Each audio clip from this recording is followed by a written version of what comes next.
Dr. Eric Kelly III and a host of phenomenal speakers from all around the globe for this 7-day virtual event that you don't want to miss. The mission of the Black Business Expo is to raise scholarship money from kids all the way from high school all the way from college. The Black Business Olympics is one of the largest Black business showcases in the world. It is an opportunity for businesses and companies to showcase their businesses globally. We are going to be giving away laptops up to $5,000 away to students. Again, I'm Olivia Appleberry, the founder of 2 Cents Finance and one of the speakers for the expo. I am so excited to see you there. For more info, go to www.blackbusinessexpousa.com or call 919-308-9090 and hope to see you there. I am Black Business. From the moment I wake until the time I sleep. Yes, I am Black Business. I am Black Business. Tell me, are you Black Business? I am Black Business. Do you support Black businesses? Listen, I support Black business because I am Black Business. Black Business Expo, one of the largest business showcases in the history of Black business in the world. The world! Sign up today at www.blackbusinessexpousa.com or call 919-308-9090. I am Black Business. I am Black Business. From the moment I wake until the time I sleep, I am Black Business. I am Black Business. Are you Black Business? I am Black Business. Do you support Black businesses? I support Black business because I am Black Business. Black Business Expo, one of the largest business showcases in the history of Black America in North Carolina. Join Dr. Eric Kelly III and a host of phenomenal speakers from all around the globe for this 7-day virtual event that you don't want to miss. The mission of the Black Business Expo is to raise scholarship money from kids all the way from high school all the way from college. The Black Business Olympics is one of the largest Black business showcases in the world. It is an opportunity for businesses and companies to showcase their businesses globally. We are going to be giving away laptops up to $5,000 away to students. Again, I'm Olivia Appleberry, the founder of 2 Cents Finance and one of the speakers for the expo. I am so excited to see you there. For more info, go to www.blackbusinessexpousa.com or call 919-308-9090 and hope to see you there. I am Black Business. From the moment I wake until the time I sleep. Yes, I am Black Business. I am Black Business. Tell me, are you Black Business? I am Black Business. Do you support Black businesses? Listen, I support Black business because I am Black Business. Black Business Expo, one of the largest business showcases in the history of Black business in the world.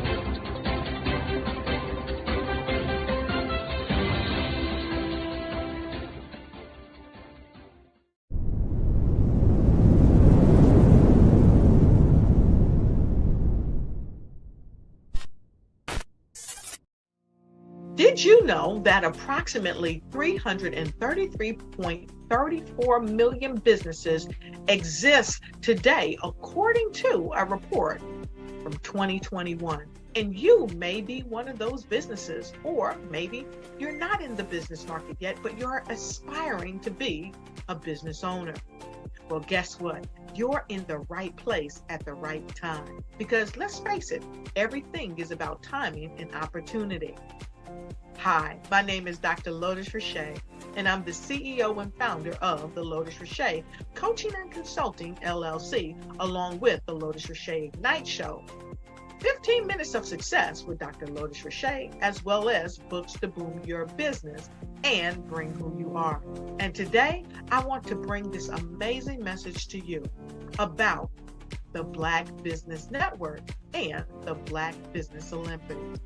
See, the Black Business Network and the Black Business Olympics is designed to help people just like you, that's right, that look like me, to take their business to the next level. Not just in your front yard or your backyard, but globally. The Black Business Network and Black Business Olympics is designed not to just help you survive, but to help you thrive.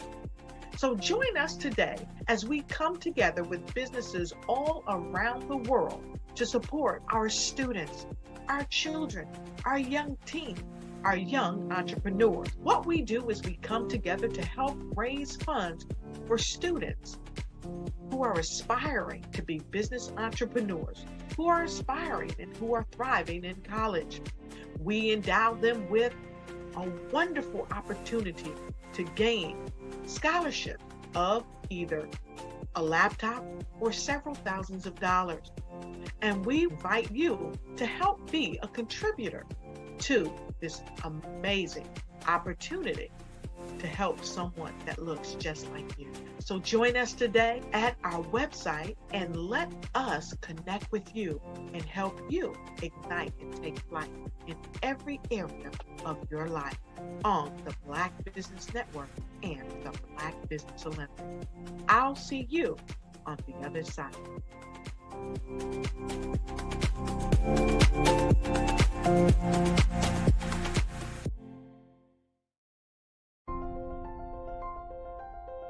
What if you could build your own city? A place where every child can find nurturing people to help them achieve their full potential. A place where every adult can access job training support. Where health education is abundant. Where social justice ruled the land. A place without limitations. Welcome. You have arrived at STEM City USA. It is what every city should be. A safe and trusted community where you find people and resources to help you become everything you are and beyond. STEM City is unlike anything you have ever experienced. It is a digital twin of the world around you, only better. STEM City is about energy and soul renewal. It is more than a digital world. You can almost feel the power of live cultural events, music, and theater. STEM City promises a better future for children with caring mentors and hands-on activities with dedicated tutors to support our youth. STEM City is your passport to a healthy lifestyle with weekly events addressing our community's many issues. STEM City is your financial well-being with helpful information on wealth management, career advancement, job training, and so much more. STEM City is the community you deserve. It is the city where your dreams can come true. STEM City USA, a place in the sky that is accessible to all who reach for the stars.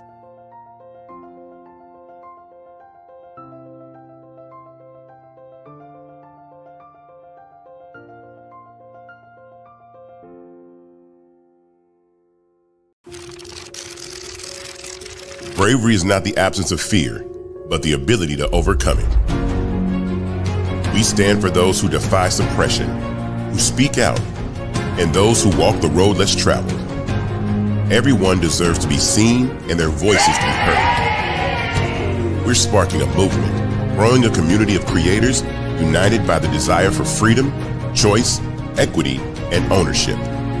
At Fanbase, it's all for one and one for all. We support each other to guide, promote, and uplift you in a place where you can unapologetically be yourself. A place where your voice, ideas, and creativity are not just welcomed, but celebrated. We are Black founded, minority funded, and supported by a diverse, inclusive, powerful community that believes in the strength of authenticity and individual choice.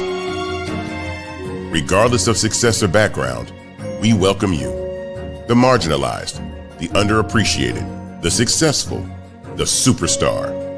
We're for all who seek a space to express themselves freely, where they are rewarded for being their authentic, true self. We transcend labels because only we have the right to define ourselves.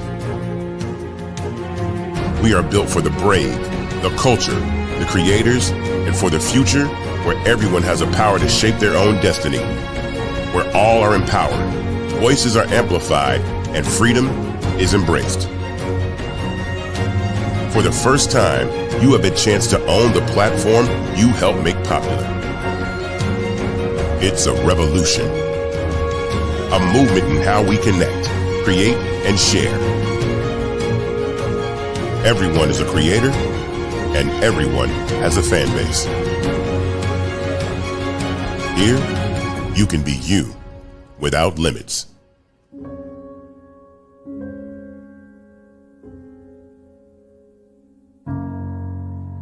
I was born in a little village on the island of Haiti. Many deadly diseases pounded me. It is as if they were on a mission to end my existence on this earth. I refused to give up. In 1983, I left Haiti and came to the United States of America. And I came with $5, 2 shirts. I didn't speak any English. I came to Atlanta. I got a job. I was a doorman. I was a doorman with a dream. What I used to come on stage. I'd rehearse this moment that I'm standing in front of you. That's the power of a dream. Maybe today is the day you begin acting as if you already have it. And then step out with full force. Take a risk. No condition is permanent. Don't let your situation distract you. You are chosen. You are called. You are born for a purpose in this life.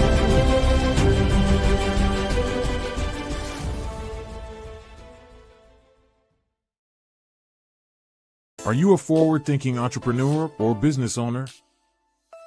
The world is changing faster than ever, and it's time to pivot and adapt to the future. Hello LLC is here to help you do just that.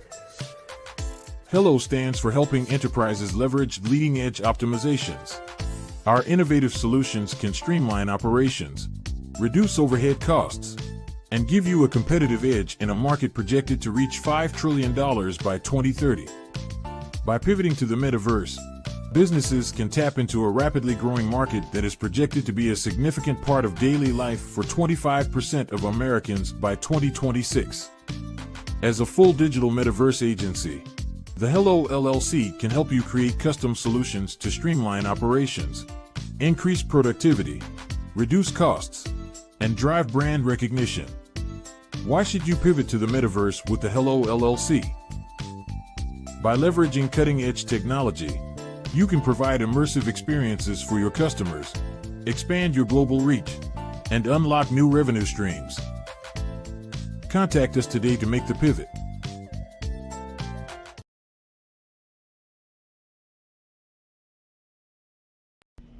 Why do I do what I do? You know, my life coach asked me that a few years ago. And she said, Tony, what's your why? And I told her, and she said, girl, you've already accomplished that. Perhaps you need a new why. Hi, Tony Harris, Amy Hoydu with Say It Said Marketing, one of your students. And just wanted to say thank you, Tony Harris, for spending so much time with me and giving me that boost in my business that I so drastically needed.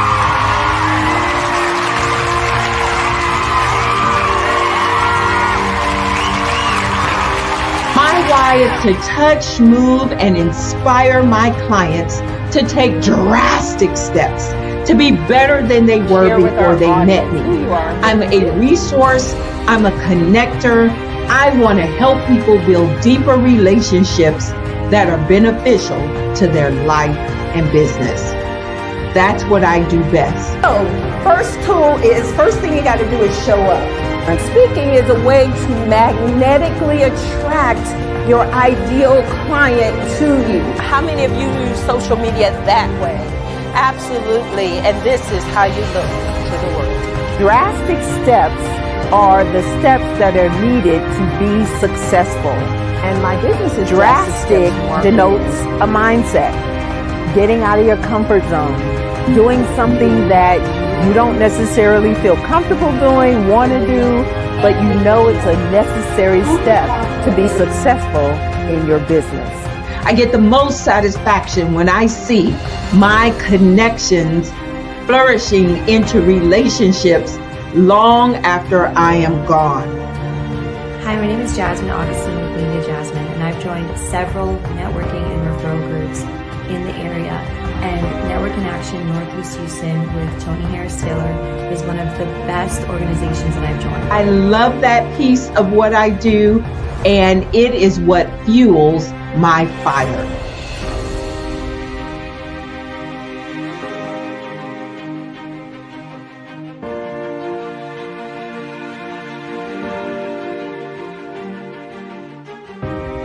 My name is Tony Harris Taylor, saying take a drastic step today for a fantastic tomorrow.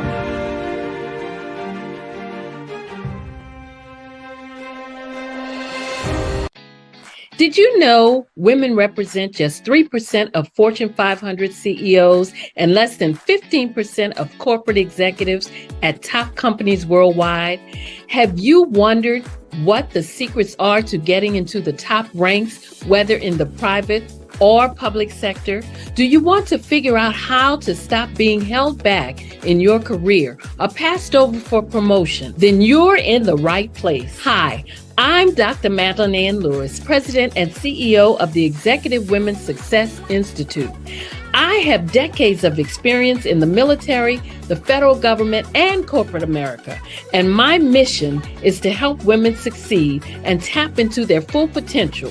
I want to reach 1 million plus women around the world to become the leaders they are meant to be. So if you want to move into a management or executive level position, or maybe you are a female veteran transitioning out of the military into business entrepreneurship, then reach out to the Executive Women's Success Institute at 301-693-3284. Let us get you on the fast track to success.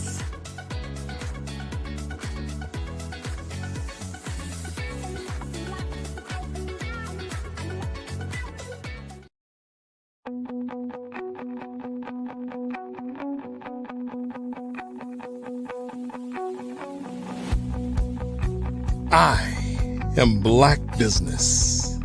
From the moment I wake until the time I sleep. Yes, I am Black Business.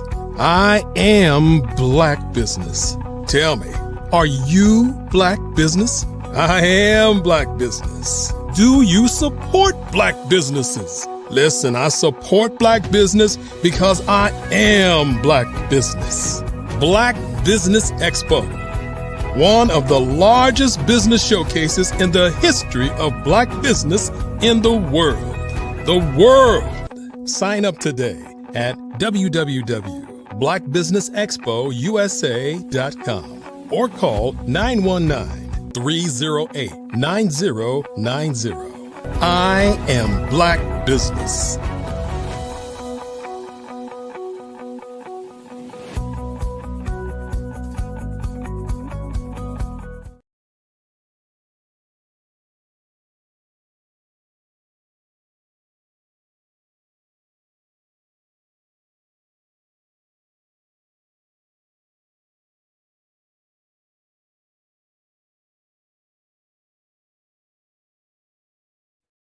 Hey everyone, it's Grant McGaw, CEO of 5-Star BDM and host of the award-winning Follow the Brand podcast and TV series, where I help you to build a 5-star brand that people will follow. My genius is personal brand development through intelligent communication and helping you achieve your business and career goals. I am a requested speaker on digital technology and brand development issues. I want to work with you to increase the value of your current opportunities while attracting new ones. Every one of you is unique, and we all share challenges that can be addressed through smart branding. As a superconnector, I work with you as an executive coach to guide you along the complicated business and career development road, providing the enhancement tools and information you need to succeed. Together, I will help you succeed in today's challenging business climate. I will evaluate and measure your progress. Best of all, I am right alongside you every step of the way. Build the brand called beauty. Genius is coming. Good afternoon, business owners, entrepreneurs, thought leaders, and corporations. Welcome to the Black Business Network. My name is Carmaya, and I am your business moderator for this afternoon on the Black Business Network.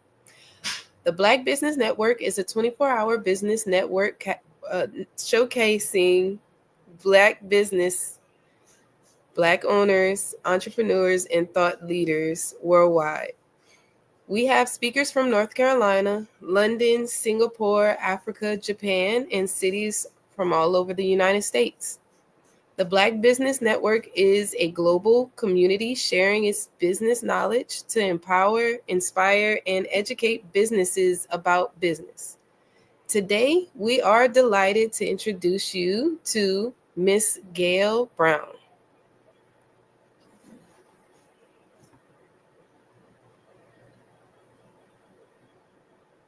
Miss Gail Brown is the founder and CEO of Guess Brown Impact, GBI, which is created to support women of color to overcome challenges to equity in the workplace. Gail is an award-winning professional credential coach with a racial and gender equity lens, empowering leaders to access their strengths, connect to their value, reach their best solutions, and overcome bias through one-on-one customized leadership and coaching. Gail's value for justice and equity fuels her community service work as a certified safe Black space facilitator. Currently, she serves as treasurer on the board of directors at the CA Partnership to End Domestic Violence. Gail holds an MBA coaching credential as well as certifications in diversity, equity, and inclusion from Cornell University, Pro-C Change Management, and Gallup Strengths Coaching. She has 20 plus years of leadership at global Fortune 100 companies, successfully motivating people and maximizing project potential in corporate, technology, nonprofit, faith, and higher education industries. Gail is the author of Girl, Get It Right, an impact guide to creating the life and work you dream of. Now, let's go ahead and yes, I'm sorry. How you doing today, Ms. Gail? Thank you, Carmaya. Thank you for that wonderful introduction. I'm doing well. That's wonderful. It's a little rainy and cloudy here, but I'm inside. I'm talking to you. I'm on the Black Business Network, so I'm doing well. That's awesome. That's so awesome. Yeah, it is. It is rainy out here too, and cloudy. So, I guess we end Christmas that way. Hey, all right. But it was beautiful on Christmas Day here. Yeah, I wish it would have been here. Okay. So, before we get into the business, can you tell us about yourself and who you are? Who are your people? And how did you come to live in California? All right. Thank you, Carmaya. Listen, I am Gail Guest Brown, CEO of Guest Brown Impact, but my people, my mother is Irma Guest, and my father is of Alabama, of Birmingham, Alabama, and my father is Cleote Guest of Arkansas. And they met in the service. They were both military people. They were both in the service, my mother and my father. And they met, and Dad actually retired in California. That's how I came to be in California. I'm actually born in Germany and have traveled quite a bit across the country. And so I know a little bit about this country. My people are Southern people. Those are my people. I spent a lot of time with grandma and my aunties and uncles in Alabama, and a little bit of time with my aunts and uncles in Arkansas. But my folks from Alabama, we get together every 2 years, so I know a lot about my history there. I know a lot because we have a family historian, right? So we're lucky that way.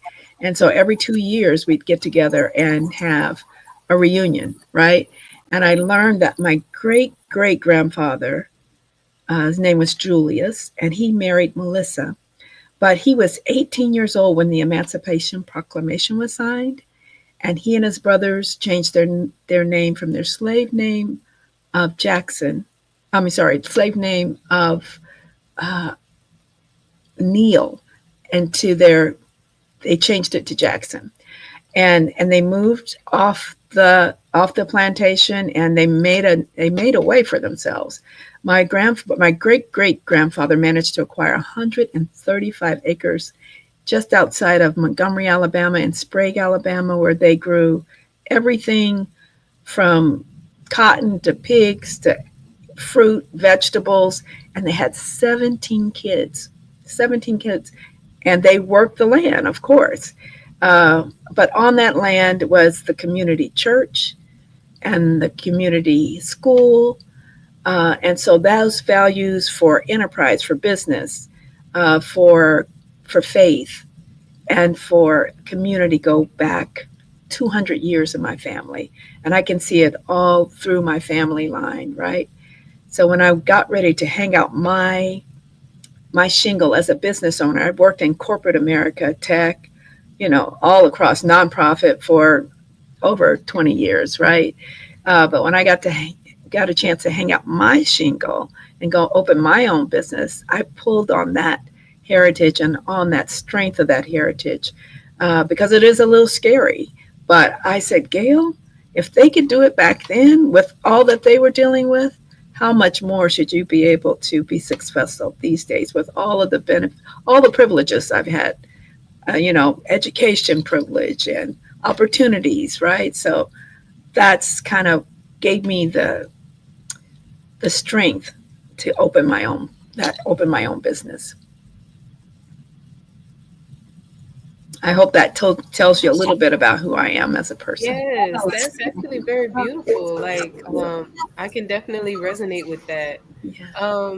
So can you share the most pivotal moment in your life that set you on your path to being an executive leadership coach? I can. I was working in nonprofit at the time, and I I thought I was following my calling at that point. I heard a word from God that that's what he wanted me to do at that time. It was about an hour from where I lived, but I, in faith, just in obedience, traveled an hour to a little town outside of here, and I became an executive director. And for those of you who don't know, in the nonprofit world, an executive director is a lot like a CEO of the business. But it was a small town. It was a predominantly white town. I was the only Black face in that organization, and I was the leader of the organization. The community accepted me, and the community accepted me, and the board, they hired me. The board of directors are your bosses, And they hired me, and I had a very progressive board at the time. And so it went well for about 3 years, but about that 4th year, my board turned over. And then I got some good old boys from the community, joined my board of directors. And I remember the day, I can remember it like it happened yesterday. One of my board members came into my office. Now, I am running a women's shelter. I'm running a domestic violence organization, a community-based organization, and a sexual assault. That's what we're dealing with there. And I'm the leader. And he comes into my office and he says, you know, I think things will go better if you could just be more submissive.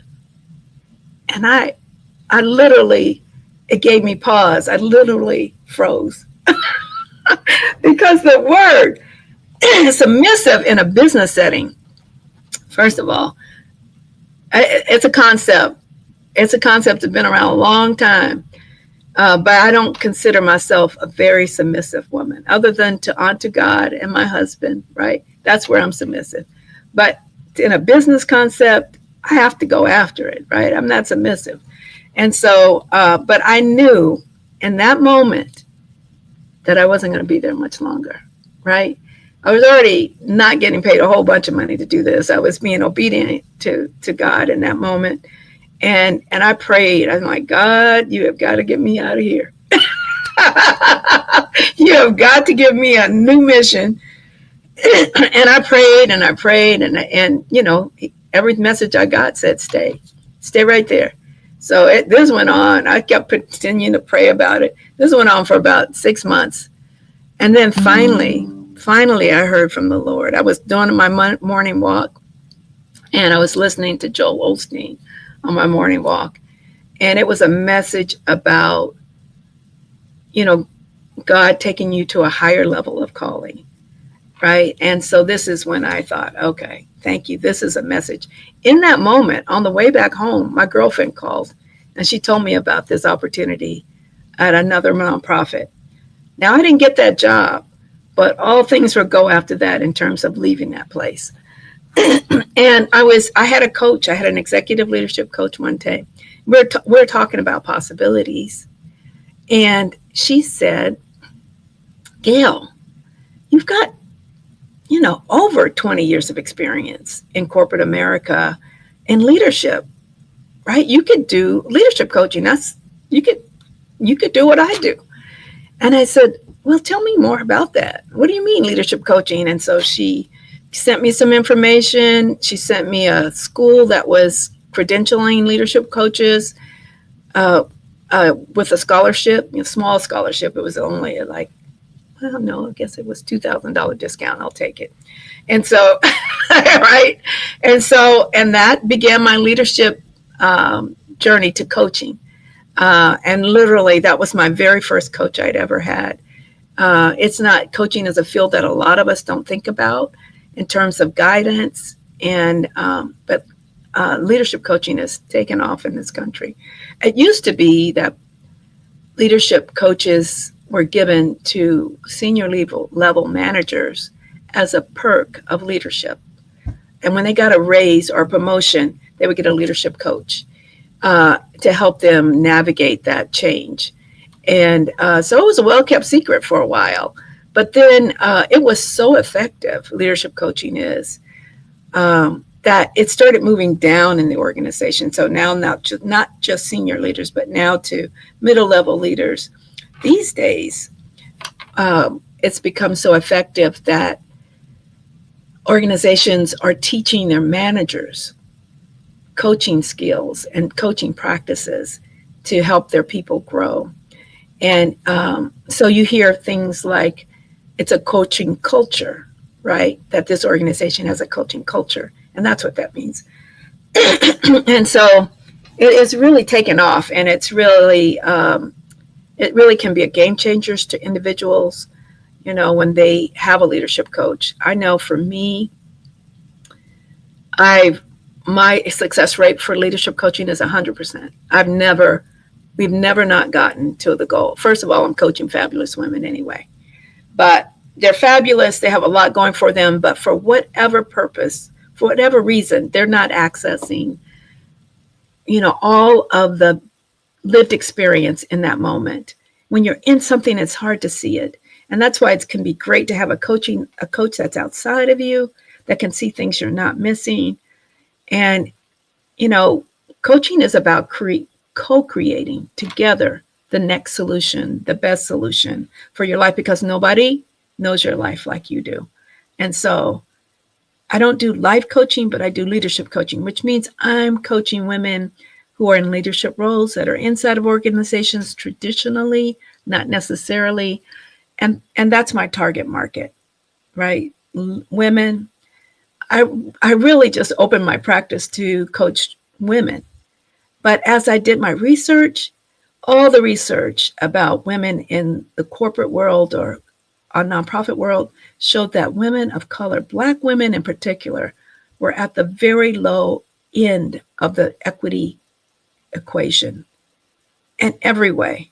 And then I changed my focus to focus on Black women in leadership roles to help them overcome some of the challenges to equity and some of the inequities, some of the systemic inequities in our system, right? To help them not internalize all of those negative messages that they can internalize in this world, and to really lean into their history like I did, to lean into our heritage, to find that strength, to understand the value they bring in the organization, to understand what their values are, to get clear on those so that they can walk in power, right?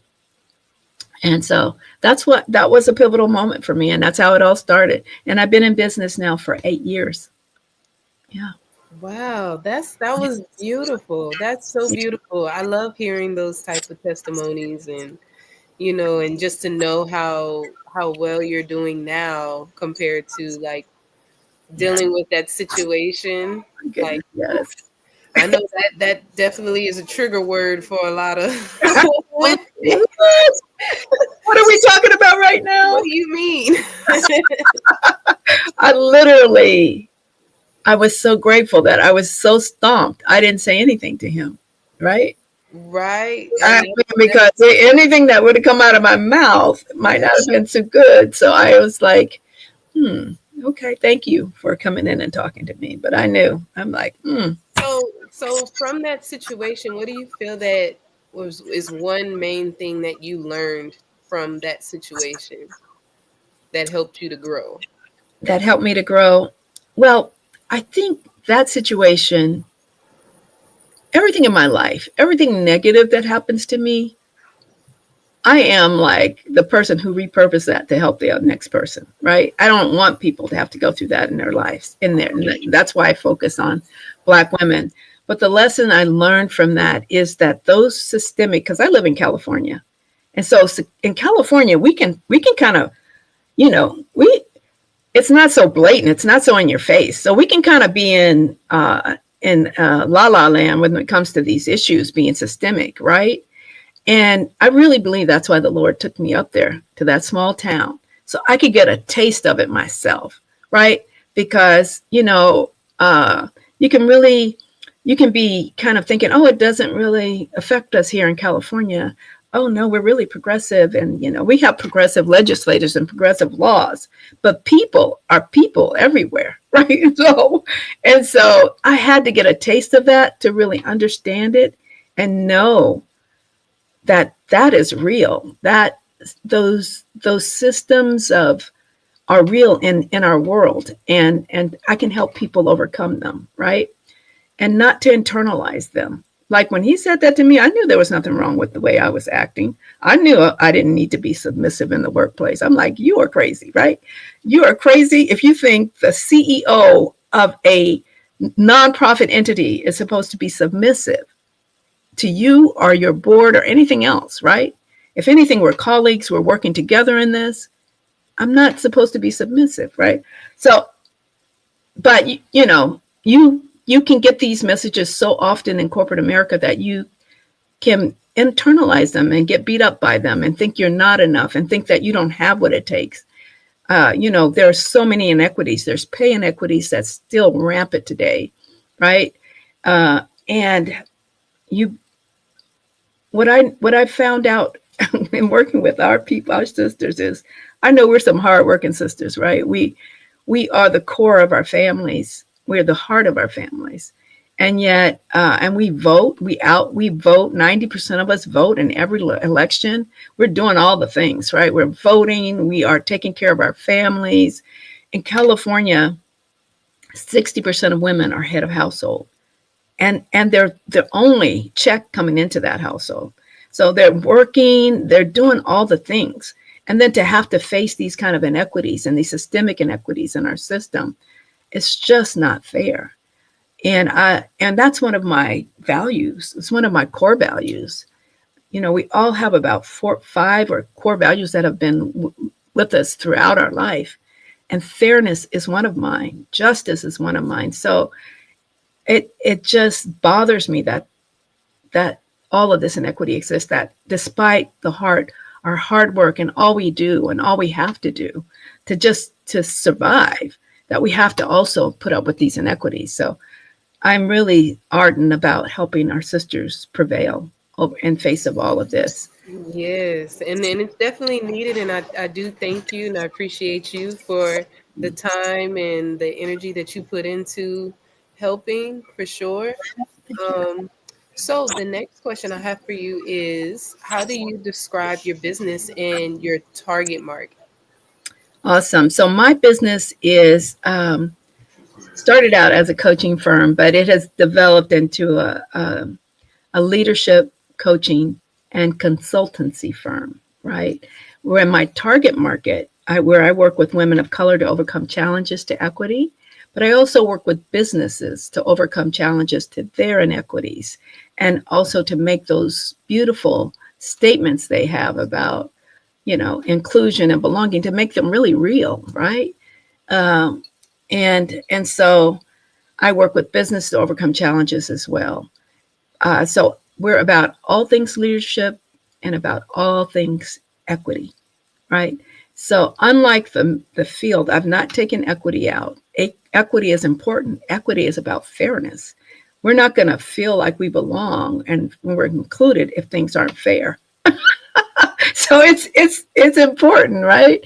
So I'm not taking that out.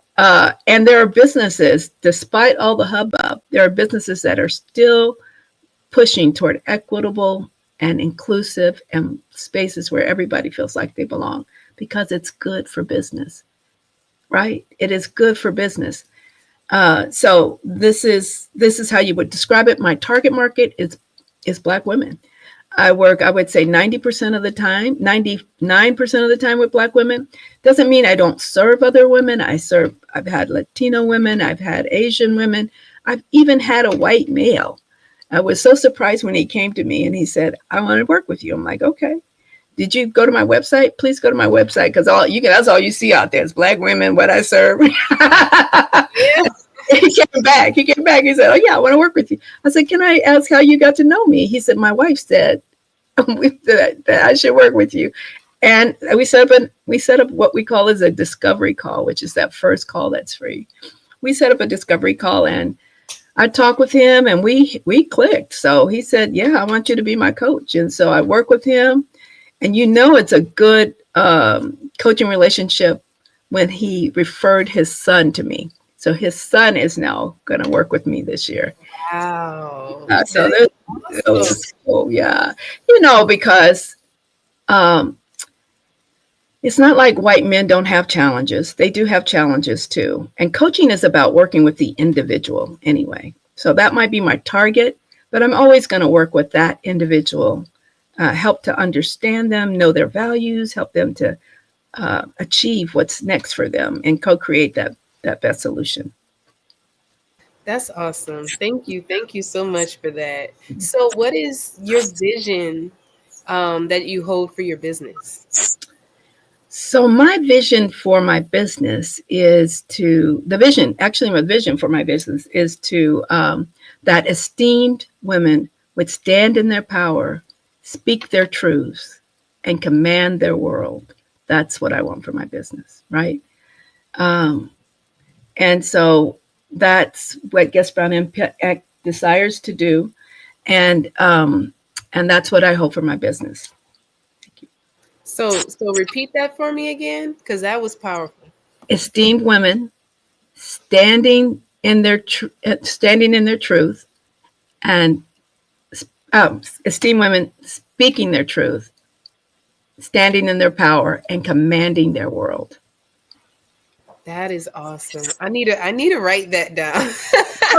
Write it down. You can go to my website. It's out there. My vision statement is out there. Guest Brown Impact. Yes. Yeah. Oh, goodness, that's awesome. I'm definitely going to go to your website after all of this. Thank you. So my next question is, what motivates you? You know what? I am motivated by helping sisters, right? That I told you I had that value for justice. It's been with me a long time. I know it's a core value because we all have about 4 core values. It's a value that's been with you a long time. Since I was a kid, it has always bothered me when people cut in line. I can't watch it. I have to say something. You can't cut in line. Oh, nope, he's next. When I was a kid, I was that way, right? And so it's still with me, that value for fairness, that value for justice. This is what motivates me. And I think we're gonna have to do a lot of standing in our power, speaking our truths in this coming year, right? With the new administration coming in, we're gonna have to do a lot of that. Commanding our worlds, we're gonna have to do a lot of it. Absolutely, and that's definitely something that I hold true to, is making sure that I create my world, what I want. So my next question will be, as far as coaching and speaking, how important is leadership coaching in the grand scheme of all things leadership?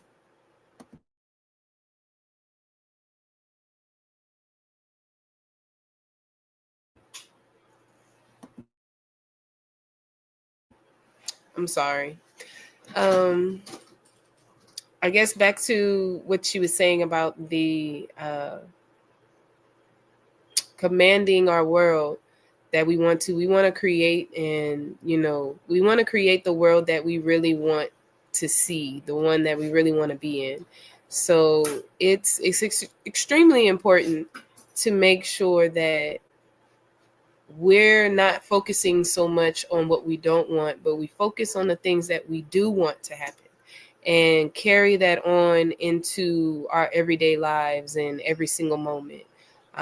Making sure that we allow room for mess ups and, give ourselves grace, and give people grace, give people mercy. We want to make sure that we do that in creating our world.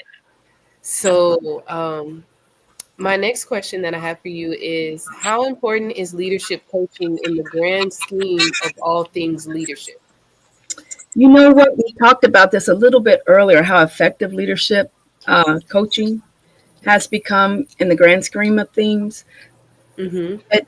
The ICF, which is the International Coaching Federation, has recently done a survey that showed that leadership coaching is that CEOs and coachees, the people who are being coached, have a satisfaction rate of 85% with their leadership coaching. And so it's really proven to be, I think for Black women, it's really important because it's hard, because there's a lot of competition for our dollar. It's hard to get Black women to spend that money on themselves, but I think it's really important because they're dealing with so much. And leadership coaching is that someone outside of yourself that can help you focus on your core values, what you're about, help you not internalize some of that stuff. So leadership coaching is very valuable. And I even do pro bono coaching. So the local ICF chapter, the International Coaching Federation of Sacramento, has pro bono coaching set up for us to participate in, because it needs to be more equity in that field, right? We need to get coaching to more people of color. That's how I feel about it. I think everybody needs a leadership coach. Yeah, I feel like I need a leadership coach. So, what have you learned about Black women over your 8 years of serving? You know, I learned that they're extremely hardworking. Excuse me. They're extremely hardworking. They're awesome. They're awesome. One of the things I learned about Black women, though, it led me to create a negotiation course. Even the research showed that 80% of all women have never, ever negotiated at work, right? We don't negotiate at work. And even on that first offer, when you're going in to get a job, they'll say, okay, we want you, we'll start tomorrow. Your salary is this. Women say, okay, great, I'll take it. Yes, when do I start? Men say, okay, let me think about that. And I'll get back to you tomorrow. And then they negotiate for about, $5,000 to $7,000 more, right? And so we've got to stop that. As women, we don't negotiate. Black women don't negotiate either. And there's a reason for that. Societally, there is a little penalty that we suffer as women if we show too many leadership characteristics, unfortunately. Just the very thing we need to be successful. If we show too much of that, then we are penalized for it. It's called the gender likability penalty. It's been studied by, there was a study in Harvard Business Review. In fact, two professors, it's called the Heidi Howard study. And two professors, one from Columbia, one from Harvard, got together and they gave the same portfolio to their school. The classes were made up to each of their classes, and their classes were made up of men and women. And they gave them the same portfolio on this person. One was called Heidi Rosen, one was called Howard Rosen. They gave them each, one class got Heidi, one class got Howard, both men and women. The only thing they changed on the portfolio or the resume was the first name. And when they read about Howard, they said, "Oh, Howard sounds awesome." It was a study about this person who had amassed great business fortune through their great network of friends and colleagues. And they said Howard was a great person, would want to work with him, seemed very aggressive, a bit ambitious, and a really great person. Heidi, on the other hand, they said Heidi wouldn't want to work with her. She seems too aggressive, that she's, probably wouldn't be fun to work with. So same resume, right? And they call this, the gender likability program. And it's this age-old gender stereotype in our country that says when women act too much like what they quote are men stereotypes, like to be direct, to be ambitious, to be to go after business. When we act too much like what they quote, that's a male characteristic to be successful. In fact, success was negatively correlated between men and women. If women were successful, we didn't like them. If they were aggressive, they didn't. And so we see this with women running in politics, right? We first saw it with Hillary. It wasn't even first with Hillary. Anytime a woman runs for office, they pick her apart. They don't like her. She's too aggressive. She's too this. She's too that. Yeah, it's definitely a thing going on, and it's been going on for a long time. Yeah. And I know we're really short on time right now. I do want to ask, what is one actionable step that you would encourage listeners today as we embark on the new year? Oh, well, anytime, not just the new year. I think they could really ask themselves, what is one bold move I will make in this season, right? What is one bold move I will make? And think of your biggest and boldest move. because that's something that's there, but you're telling yourself you won't be able to do it. You can't hit it. You can't get it. And so what is one bold move you will take? I asked myself that this year, and I decided it is to take my business. I'm already speaking across the country. It's to take my business internationally and to move toward Africa, right? Both in travel and in my business. So ask yourselves, what is one bold move you will take in this season, in this coming season? Yes, that's beautiful. I'm definitely going to take that message with myself. Okay. I thank you so much, Miss Gail. Once again, Miss Gail, thank you for sharing with us today. Thank you, Maya. Yeah, this was nice. I like this. It's pretty cool to hear this. And you know, I'm originally from California. I was born in Long Beach, so I was excited once I heard you were from California. I was like, oh, yeah. I've been in California all these years. I don't know, 20 plus years. Wow. Yeah. My roots are. Yes. Well, I definitely wish you the best.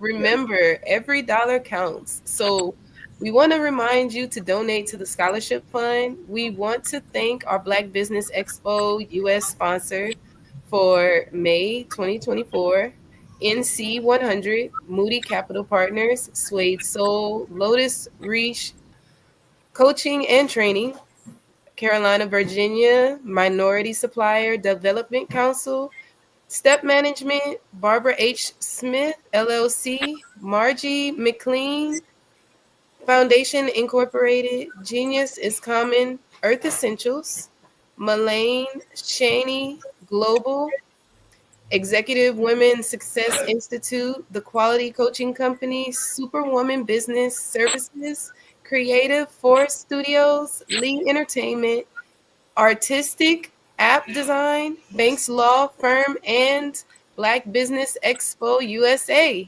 Amen. Yes, and I hope that you all have a wonderful day. Remember, genius is coming, and I'll see you on the other side. Thank you, Carmaya. Thank you. See you soon. You. Have a wonderful day. Thank you.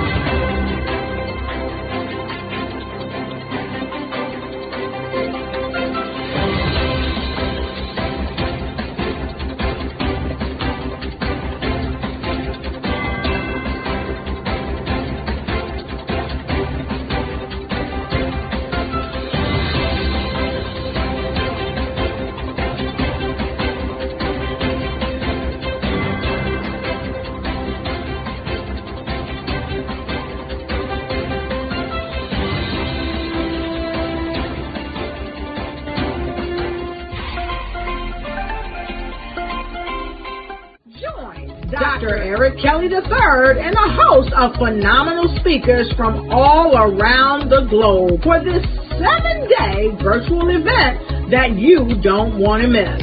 The mission of the Black Business Expo is to raise scholarship money from kids all the way from high school all the way from college. The Black Business Olympics is one of the largest Black business showcases in the world. It is an opportunity for businesses and companies to showcase their businesses globally. We are going to be giving away laptops up to $5,000 away to students. Again, I'm Olivia Appleberry, the founder of 2 Cents Finance and one of the speakers for the expo. I am so excited to see you there. For more info, go to www.blackbusinessexpousa.com or call 919-308-9090 and hope to see you there. I am Black Business. From the moment I wake until the time I sleep. Yes, I am Black Business. I am Black Business. Tell me, are you Black Business? I am Black Business. Do you support Black businesses? Listen, I support Black business because I am Black Business. Black Business Expo, one of the largest business showcases in the history of black business in the world. The world! Sign up today at www.blackbusinessexpousa.com or call 919-308-9090. I am Black Business. I am Black Business. From the moment I wake until the time I sleep, I am Black Business. I am Black Business. Are you Black Business? I am Black Business. Do you support Black businesses? I support Black business because I am Black Business. Black Business Expo, one of the largest business showcases in the history of Black America in North Carolina. Join Dr. Eric Kelly III and a host of phenomenal speakers from all around the globe for this 7-day virtual event that you don't want to miss. The mission of the Black Business Expo is to raise scholarship money from kids all the way from high school, all the way from college. The Black Business Olympics is one of the largest black business showcases in the world. It is an opportunity for businesses and companies to showcase their businesses globally. We are going to be giving away laptops up to $5,000 away to students. Again, I'm Olivia Appleberry, the founder of 2 Cents Finance and one of the speakers for the expo. I am so excited to see you there. For more info, go to www.blackbusinessexpousa.com or call 919-308-9090 and hope to see you there. I am Black Business. From the moment I wake until the time I sleep. Yes, I am Black Business. I am Black Business. Tell me, are you Black Business? I am Black Business. Do you support Black businesses? Listen, I support Black business because I am Black Business. Black Business Expo, one of the largest business showcases in the history of black business in the world.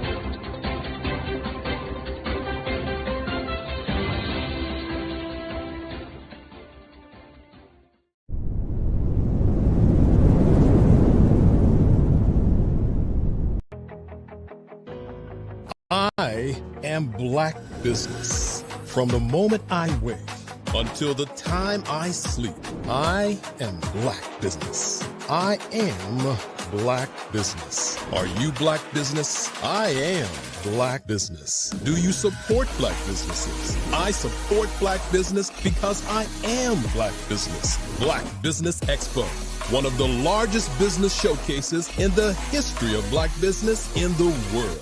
Sign up today at www.blackbusinessexpousa.com or call 919-308-9090. I am Black Business.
Hi, I'm Eric Kelly III, and today I'd like to introduce you to my art. Welcome to the Eric Kelly III Museum, located in Durham, North Carolina. Today we're going to be discussing my art, my journey, and where I'm going next. You know, the past, the today, and the future. When I think about the beginning of my work, I have to go all the way back to when I was about 4 years old. And my grandmother gave me a pen, and I was in church. And I took that pen and I began to draw. And as I was drawing later on, my grandmother said that the picture that I drew then looked like the choir that was in the church. And so my affinity for utilizing the ink pen to do work still happens today. Now, many times when we begin to talk about art, the question always is, what is the intent? Why do you do art? What makes you an artist? And so, as we look at my early years, I was not thinking about what I was drawing. I was just in love with drawing. I remember in the 5th grade when a young man, one of my friends, came to my desk and saw me drawing, and he said he'd like to draw. And so I said to him, anyone can draw. Because in my mind as a young kid, my art was just a way of, I would say, expressing how I felt. And so each day I would give him triangles and squares and show him how to draw. And so in my mind, I wanted to be an art teacher. And being an art teacher, I thought I could give back to other young people, other folk, how I felt about art. And so as we moved through my timeline and moved past the 5th grade, I began to draw, I would say, comic book figures, you know, a lot of figures, a lot of pictures of what I saw in comic books. And one of the things that I noticed about me at an early age, maybe it was because my grandmother was a civil rights leader, maybe it was because my great-grandfather wanted me to be a lawyer, and he took me each day from Scarborough Nursery School down to the courthouse to watch what was going on at the courthouse. And maybe it was me watching television and seeing the civil rights movement happening and seeing things that were going on. But I remember when I was about 12 that there was this thing called identity. You know, say it loud, I'm black and I'm proud. And the music that I was hearing was just so different until I began to change the white images that I looked at to black images. I can remember the Incredible Hulk that I changed into the Incredible Bulk. You got to understand, I was a kid, you know. Tarzan. I did Tarzan wrestling with an alligator in the jungle with an afro. And so this whole thing of black identity was prevalent on my mind as a young artist. Many times people say artwork is political. And I continue to say that not only artwork is political, art is what is your identity. but more importantly, what is your intention? And so as I moved through those years, 5th, 6th, 7th, 8th grade, I began to look at the difference between how I felt and how I saw things. And one of the things that I noticed early on is that I could actually hear tones and hear music, and I would see colors in terms of what I was drawing. Many times I found myself talking to people and I would say, I can draw you if I think about you. And that was one of the games I used to play when I was a young kid. I would talk to somebody, I would listen to them, and then I would go home and I'd get my sketch pad and I would actually draw them. Many times when I was coming up, I used to tell people that if you talk about what you want, I could draw some lines, and then I can go and create that particular object. Intention, identity, and color was very prevalent in my work at an early age. I remember my first paper mache dog that I did. It was white, and my teacher kept the paper mache dog. And my great-grandfather used to say to me that don't give my artwork away. And so he said, only sell to collectors. And so at 7 years old, he started a museum for me called the Eric Kelly III Museum that would house my artwork in his house, along his halls, and house my writings. I'm also a poet. I do poetry, 3 portrait CDs that I've done in the past, along with some more interesting writings. My work, again, as I said before, is about identity and intention. When you think about colors, and we will see some of those pieces later on, but the colors and portraiture that I've moved into, very, very important. Initially, I was doing a lot of figuration, and that figuration was a lot of history pieces. Now, fortunately for many artists, they have what I would say some guidance, some leadership. When I was growing up, once I got to the 12th grade, 3 of my teachers, Sandra Dowd, Miss Corbett, and Miss Cousins, pulled me into the teacher's lounge. And my art teacher, Sandra Dowd, said to me that I was cheating the world because I was not doing enough art. And she said each day that she give out a project, that I would come in the day of the project and do the best piece in the school. And I used to think about that because I wasn't really aware in terms of my art. I just was doing art. And so my English teacher said that, well, this year you're not going to graduate. And my history teacher says, that is correct, you're not going to graduate. And so you got to understand, back in those days, graduation, senior year was very important. And so what I did was I said to them, y'all can't do that. And they said, yes, we can, because we control your grades. And so I sat there and I listened to them as they began to tell me what they wanted me to do my senior year so that I could do more art. And many times when you have people that come into your life and say they want you to do something and you have your own mission and ideas of what you want to do, sometimes you just, don't do it.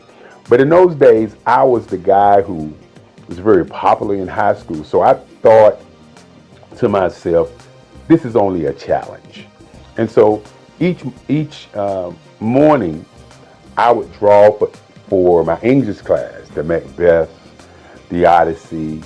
For my history class, which was a Black history class, I would draw about the transatlantic slave trade, great African Americans who went on before, like Crispus Attucks, Martin Luther King, Marcus Mosiah Garvey, Malcolm X. And these are the kind of pictures that I was drawing. They were historical figures. And I found myself doing the work late at night and bringing those pieces to high school and give them to the teachers the day of. And I think those teachers thought that by me doing the work that I was doing, that I was giving the work to them. But as I said before, my great-grandfather said, don't give your work away. Always sell your work for what it's worth. And more importantly, sell to collectors. And so the Eric Kelly Museum has been a private museum only selling to collectors. And so when the end of the year came, I had drawn enough work to fill a whole hallway in the high school. And as I said before, I started out doing figuration and doing historical pieces. And I hadn't yet started thinking about what my intent was going to be. Why was I doing the work? I was doing the work because I was asked, not because there was this urge deep down inside saying, I'm going to draw all of this work. And so at the end of the year, I received the Links Best Artist in the State. And this is what has propelled me to become the artist I am today. I looked at the art award that I received and I thought about where did I want to go to college. And so I had letters coming to me. I was in the news, I was on television and all these great things. I had these things to happen. And so I had letters coming to my house to go to different schools. And my great-grandfather used to say there are 5 things that you need to think about as you live. He said, number 1 is to think. Number 2 is to sell something. Number 3 is to do research. Number 4 is to be relentless. Number 5 is to have energy in everything that you do.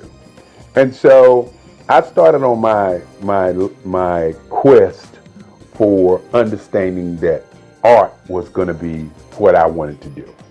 And so I did research on the schools in Durham, North Carolina. And for those who don't know about Durham, North Carolina is a space where black people, 49% black people, were engaging in economics everywhere. You know, Durham was the tobacco capital of North Carolina at one time. And so when I was a young man and I lived in Federal Street Projects, I could walk down to Pettigrew Street, not to Parish Street, because Parish Street is considered Black Wall Street now, but before Parish Street, there was Pettigrew Street. And on Pettigrew Street was Service Printing, black man owned it, the Regal Theater, black man owned it, the barber shop, WAFR, and the taxi cabs. And I could see black people doing great things right there on Pettigrew Street. And Pettigrew Street was probably about 4 or 5 blocks from where I stayed.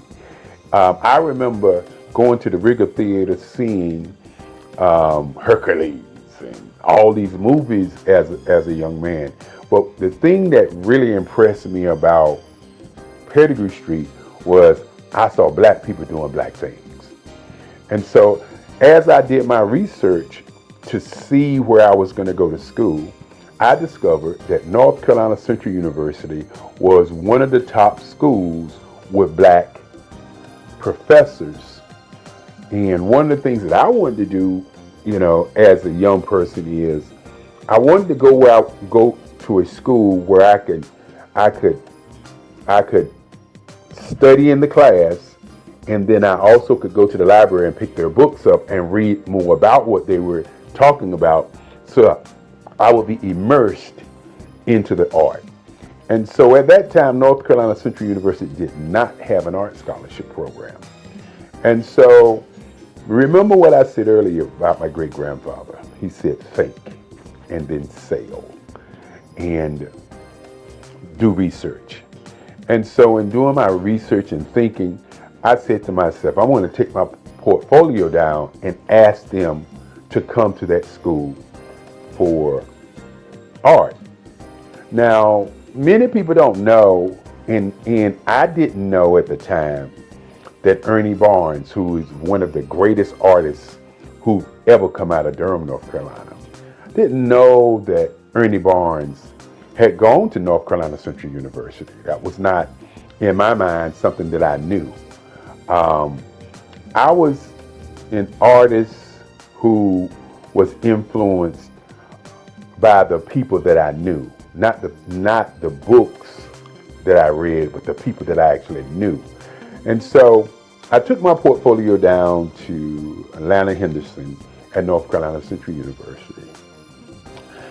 My portfolio was full of historical art, as I said before, because that's all I was doing. Many times you hear the idea that all art is political art. While I wasn't thinking my art was political, my art was always about identity as a black man, as a black person, as a black entity on the planet.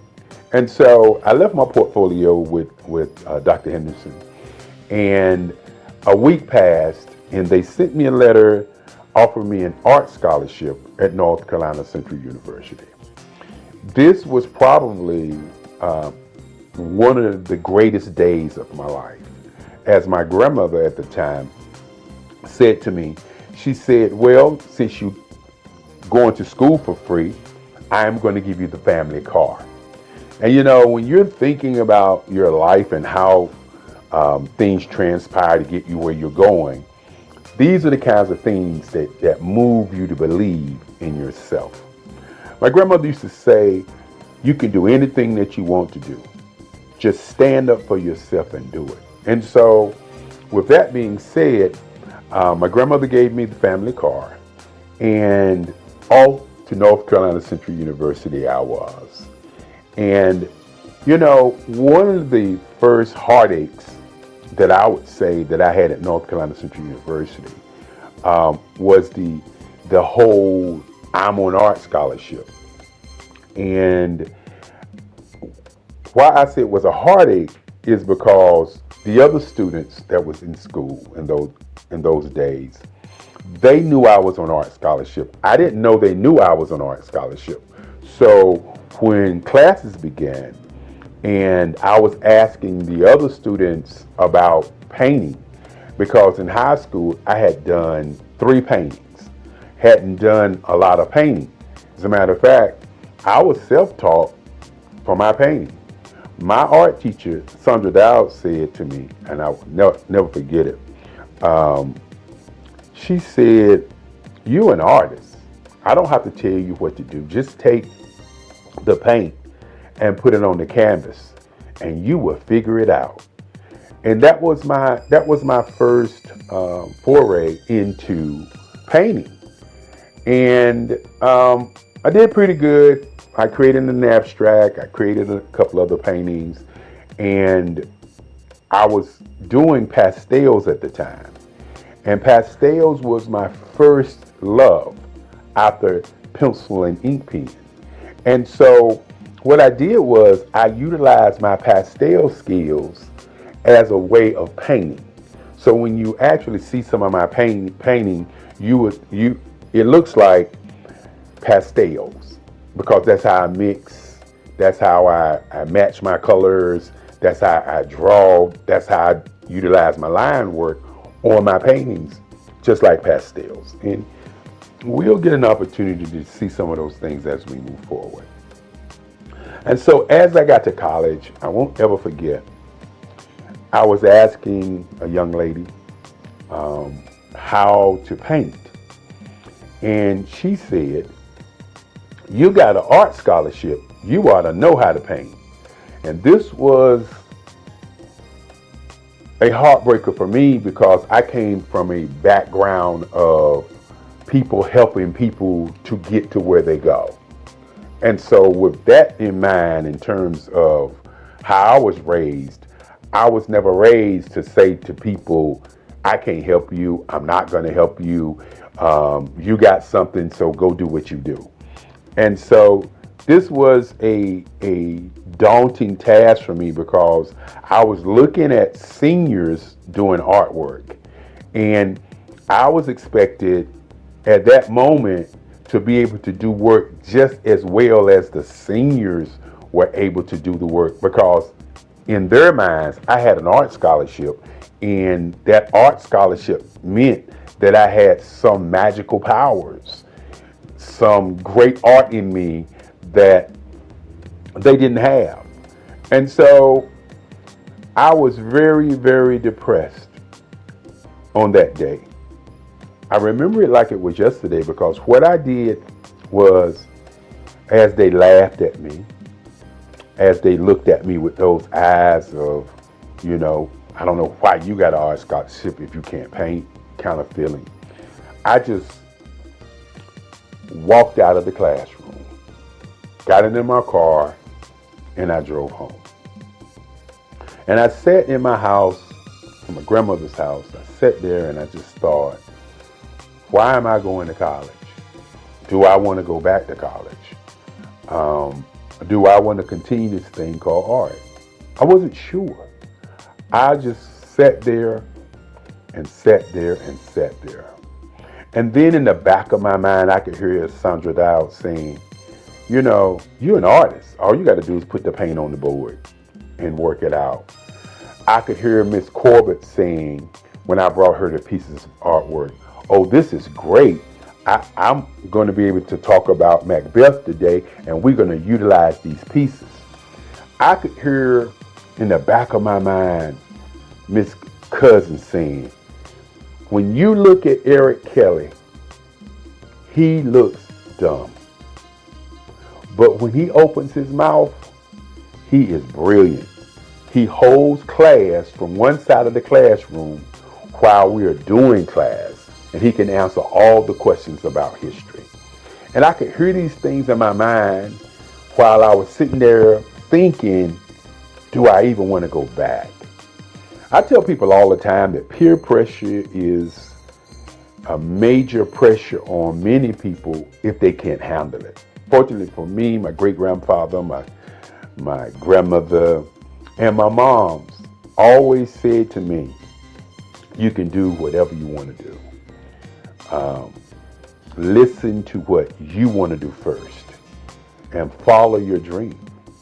And so my art class was on Monday, Wednesday, and Friday. And my class that I went to was on a Monday.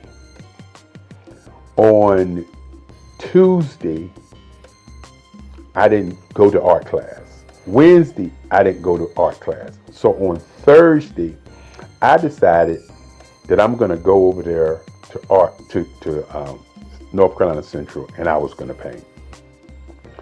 Now, you got to understand, as a young kid, a young black man, when you're thinking about your identity, you're thinking about what you want to do, and people are pressing against you and doubting who you are and really identifying and seeing who you are. You gotta understand, you're not the guy that I am today. You are a young man who has fear, a young man who's uncertain, a young man who is asking the question, why am I here? And so on that Thursday, I went to the art department at 4 o'clock when I knew most of the students were not there. And I went to my board and I pulled out my paints and I started painting. And I just kept painting. And I just kept painting. And I continued to paint. I was working it out, trying to figure out what in the world was I doing. And I remember when I got to the art department and I thought about what I wanted to paint. And I painted a piece that If people saw it today, they probably would say that it's racist. If people saw it today, they would probably say, what was he thinking? What was his intent?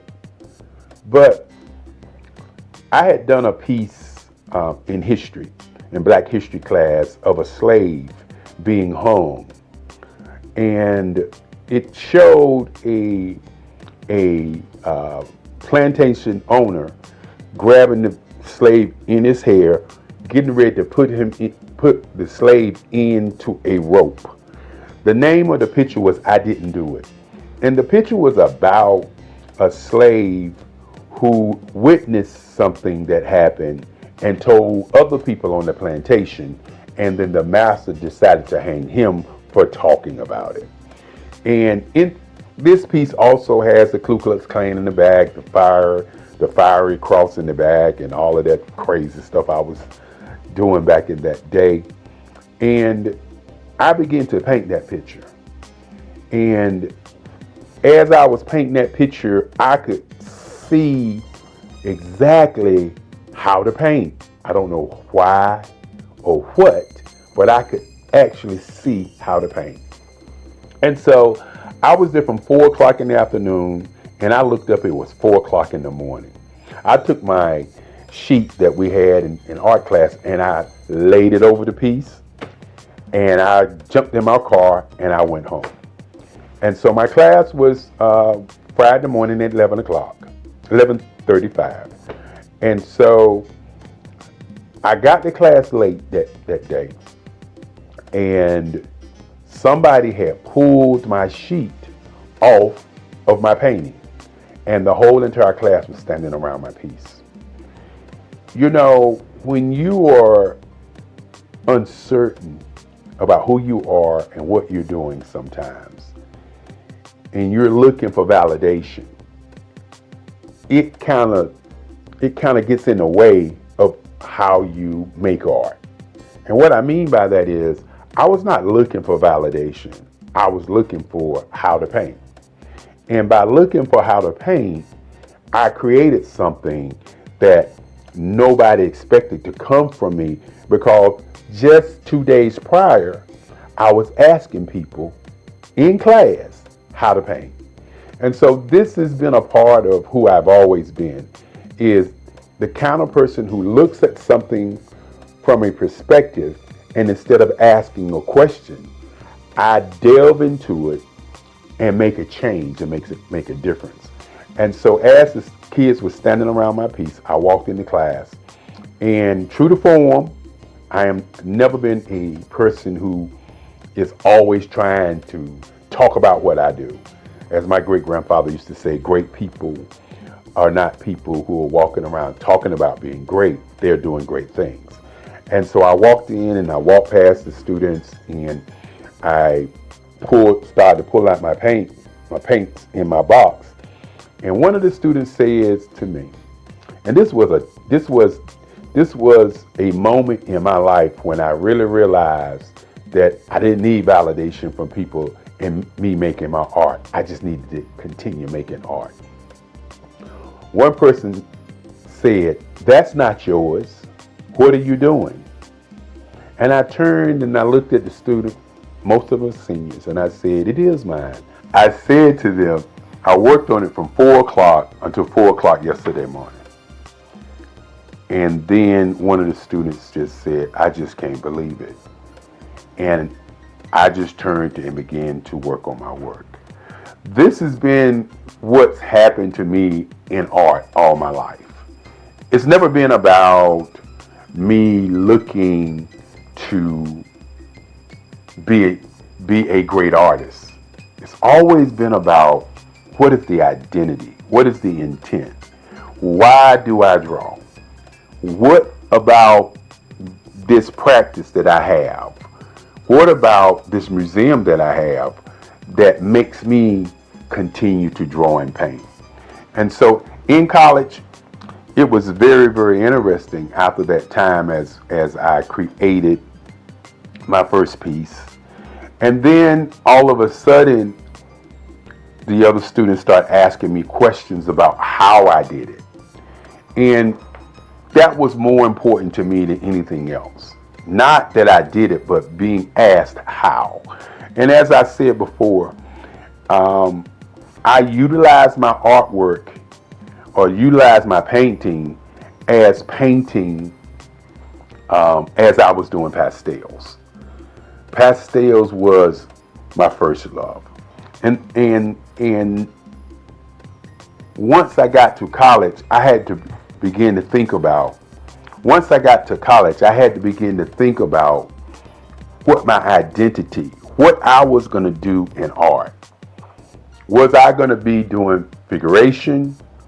Was I going to be doing scenes? What was I really going to do? And I remember Carlisle, who was one of my teachers. And Mr. Carlisle, I remember Mr. Carlisle. And Mr. Carlisle was a teacher, an art teacher, who said to me, he liked the way I was doing large pieces. And that large pieces was something different from what the other students were doing. And so what I decided to do was to try to figure out what kind of artist I wanted to be. You know, I opened up talking about identity and intention. And I'm going to talk about power and color and emotions later. But what kind of artist was I going to be? And so Mr. Carlisle and Kennedy and some of the other teachers decided that they were going to take us art students to Washington, D.C. And taking us to Washington, D.C. to a art show by an art show curated called 200 Years of African American Art. And you have to understand that in those days, the information that we got was just so powerful. It was not information that we didn't look at the information, but we looked at the information and worked on analyzing why it existed. And so had an opportunity to go to Washington, D.C. There was over 85 pieces of artwork by different artists from all over the world. And that's when I first saw Aaron Douglas. I had known about Romare Bearden. I had known about Ernie Barnes because Ernie Barnes came from Durham, North Carolina. And I knew about Ernie Barnes because of Good Times. And I knew about Ernie Barnes because he went to Hillside, that same high school that I went to. And many times when we were drawing as young kids, we would always get, you trying to draw like Ernie Barnes. That's Ernie Barnes. That kind of like Ernie Barnes. And so my mind was like, I didn't want to be a copy or a duplicate of any other artist, but I wanted to know what these other artists were doing and who they were.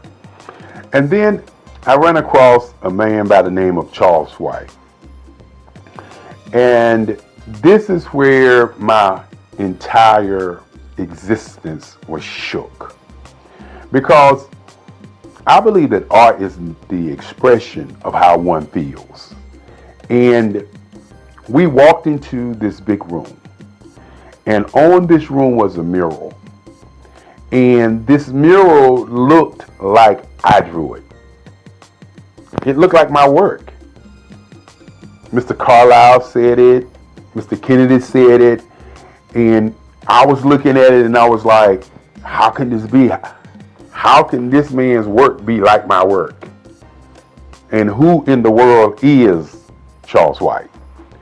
And so this was a journey to kind of discover who he was, why he drew the way that he drew, what was the political part of the kind of art that he was doing. And more importantly, in those days, some artists was doing something that they call today super realism. And that's what Charles was doing. Charles was drawing these pieces with asymmetrical lines, and the line work was just so awesome. And so after discovering Charles White, I began to study Charles White. And of course, I was always studying Ernie Barnes. And so I had to figure out what I was going to put in the art canon. Was I going to continue to draw these kinds of pieces like the Charles Whites? Was I going to continue to draw the pieces like Ernie Barnes? And so I talk about intention and identity and what my work really represents. And what I say to many people, that my work represents world peace. That's what my work represents. The colors that I use, the line work that I use. I'll share with you a little bit later some of the pieces and some of the line work that I do. But my work is about bringing people together, having them to see each other without seeing black or seeing white, without seeing color. I decided that I would do portraits, instead of doing themed pictures. Now, I still do theme and scene work also, but I decided that I would do portraiture, that I would do portraits, and that I would take colors and use them as emotional tones. Many times I sit down and then I hear music and I see colors. I hear people having conversations, I see colors. And so I decided that doing portraits of people and how they feel and how they look would be an impact on how people feel. And so I can remember going to New York City during the summers and just sitting on the stoop in Harlem and just watch people go by and just try to see what they were thinking. You know, when they was arguing, how the intensity of that argument was, and the facial expressions, and I was always amazed by how people reacted. And each time that I would see people responding or moving, I would always see a different color that I could see in my paintings. And so I started drawing pieces in colors. And so my work has morphed from just doing the figuration into just doing portraitures, even though my next series of paintings are going to be dedicated to black women. That's going to be an awesome set of work that I'm going to work on. I can't wait. And so when you look at my work and you look at my portraits, you'll notice that I'm working to capture an emotion. When I do a piece in green and white, I'm looking at capturing an emotion. When I do a piece in a red, white, and blue, or as the Nipsey Hussle piece that I did, or as I would say, the rap piece that I did, which is a piece that shows the California colors, the American colors, and the African colors. And so I'm utilizing all these colors to make you, the viewer, see an emotion and get a feeling from that particular piece. My intent is to push you away from looking at a scene, but looking at how somebody is being seen. And that's what my portraiture work is all about. For the last 20 years, I've worked on work that transcends time. Pieces on my grandmother, my mother, in what I call lines, colors, and emotions. And when you sit back and you think about that first day in college when I didn't know how to paint, and you think about now where I'm painting every day, you can understand what identity for me has always been about. We hear about black female artists. We hear about white women artists. We hear about white men artists, the Michelangelos, the Monets, and all of these guys, the Picassos. But what we don't hear is about many black men artists and what is their intent and identity in the black art canon. I don't want to be revered as a black artist. And one of the reasons that I moved into doing the kind of work that I'm doing is because I want to be revered as an American artist. I don't want to be revered as an black man artist, even though I'm a black man. I want to be revered as an artist that painted people, portraits in different colors to get emotions from the viewer. I want my pieces to be large enough that it impacts you as you're looking at it, as opposed to you're just looking at a piece. You know, the colors are symbols and emotions that I get when I'm listening to music, when I'm painting. And so I want my audience to begin to look at my pieces as if it's an emotion, not just a painting, an emotion. And when you talk about all art being political, my work is about, again, how do we develop world peace through art? And I believe the way that we get to world peace through art is by stop looking at art as being black or being white and looking at art as an entity of making, or as some people say, as creating a piece where you get emotions, where you get feelings, where you get an idea of what my intent is when I was actually creating or making the art. That is kind of where I am today in terms of my work. When you think about my great-grandfather, so many years ago when I was 7 years old, walking into my bedroom saying that he wanted me to be a lawyer. And he asked me what did I want to be, and I said I wanted to be an artist. And at that moment, he made a decision to create for me the Eric Kelly III Museum. After we went to look at museums to see what they were about, you have to understand that the future of what I would like to see happen is museums for artists who have been marginalized, for people who we don't talk about. Why is there not an Ernie Barnes Museum in Durham, North Carolina? Why is there not a Romer Bearden Museum in his hometown?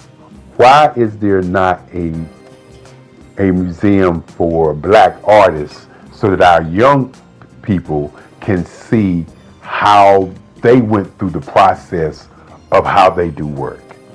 And so with my museum, it's been kind of a blueprint for these kinds of things. The Eric Kelly Museum houses the collective writings, the collective works of my work for over 65 years. And one of the things that I would like to see happen is many, many more museums for great artists. When you sit back and you talk about Basquiat, for example, great artist, a New York artist, where's his museum? Where's a place or a space for us to go and see his work? I talked about Ernie Barnes, or Charles White, for instance. Where can we go and learn about Charles White? Another gentleman, and I could go on and talk about the Kennedy Wiley, who's doing awesome work, Lisa Butler, who's doing awesome work, Mark Bradford, who's doing awesome work. We can go around the country and around the world and see the Van Gogh Museum. We can see the Richard Steele's work, Clifford Steele, work. We can see all of these white artists around the world. Museums.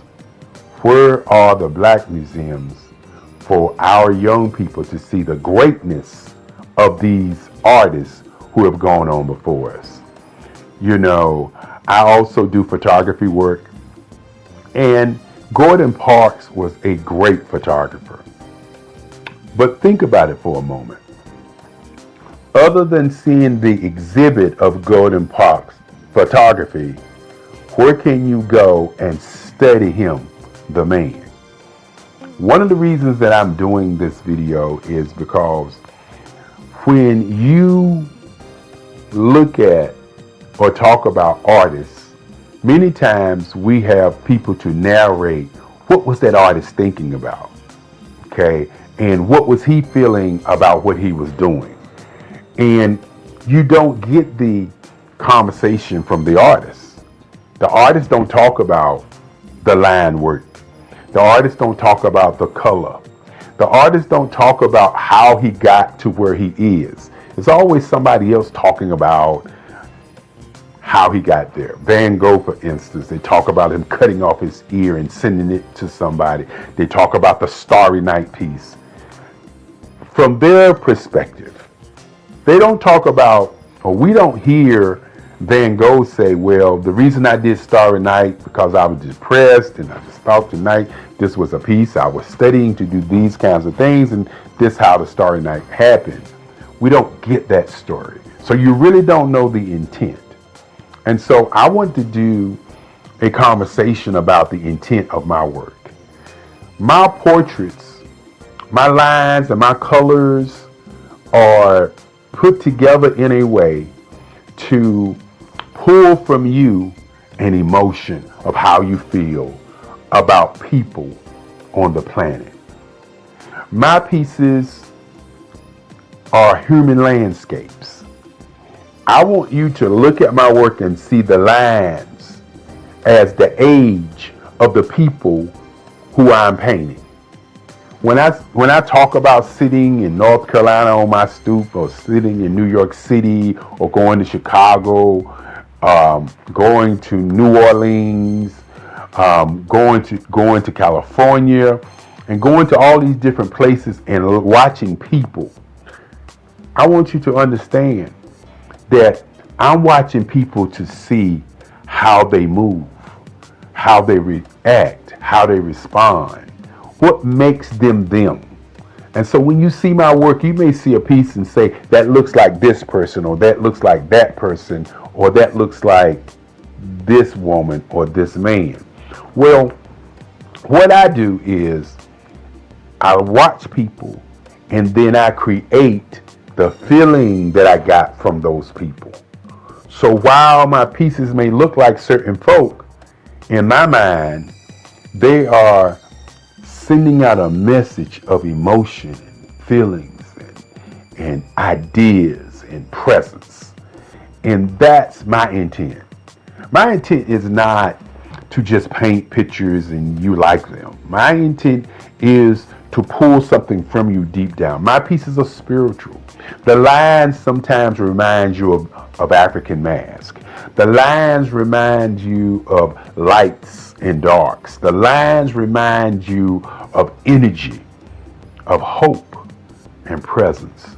That's why I do the work that I do. Now, I could easily do figurative work. I could easily do scenes. But I had to ask myself one question.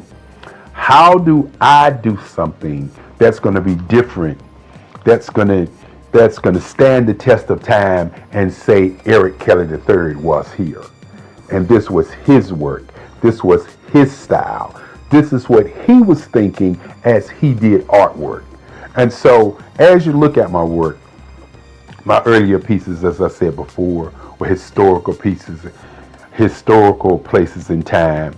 And then you look at my work now, you'll notice that I've morphed into doing work that brings about that whole emotional feeling from you to the work. And that's where we are today.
Dr. Eric Kelly III and a host of phenomenal speakers from all around the globe for this 7-day virtual event that you don't want to miss.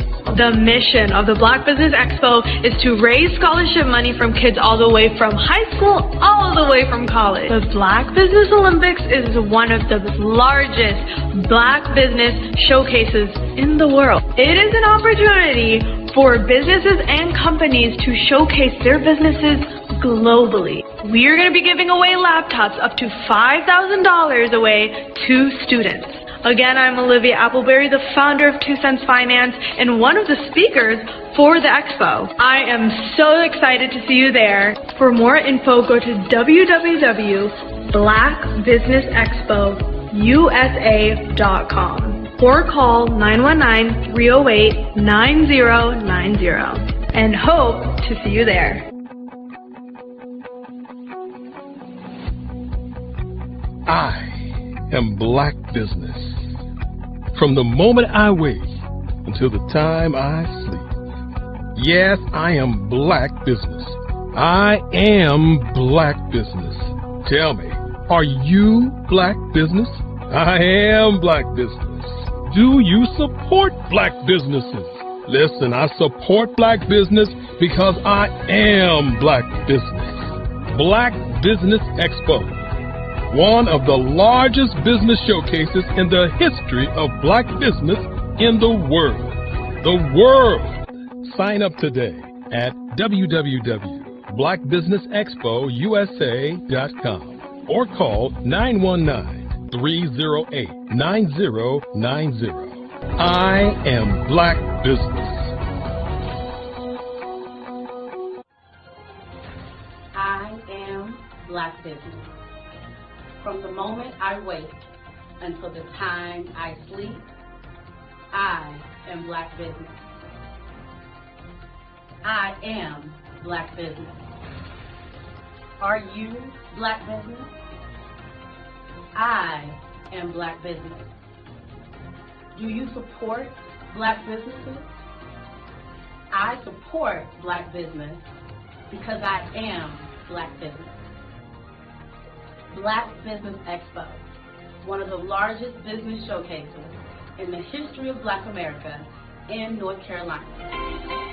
Join Dr. Eric Kelly III and a host of phenomenal speakers from all around the globe for this 7-day virtual event that you don't want to miss. The mission of the Black Business Expo is to raise scholarship money from kids all the way from high school, all the way from college. The Black Business Olympics is one of the largest Black business showcases in the world. It is an opportunity for businesses and companies to showcase their businesses globally. We are going to be giving away laptops up to $5,000 away to students. Again, I'm Olivia Appleberry, the founder of 2 Cents Finance and one of the speakers for the expo. I am so excited to see you there. For more info, go to www.blackbusinessexpousa.com or call 919-308-9090 and hope to see you there. I am Black Business. From the moment I wake until the time I sleep. Yes, I am Black Business. I am Black Business. Tell me, are you Black Business? I am Black Business. Do you support Black businesses? Listen, I support Black business because I am Black Business. Black Business Expo, one of the largest business showcases in the history of Black business in the world.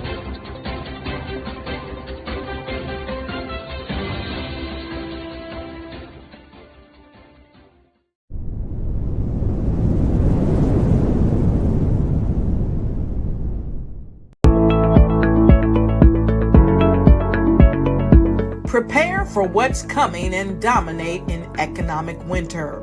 Stand strong and thrive by showcasing your great products and services globally through the Black Business Network and Black Business Olympics.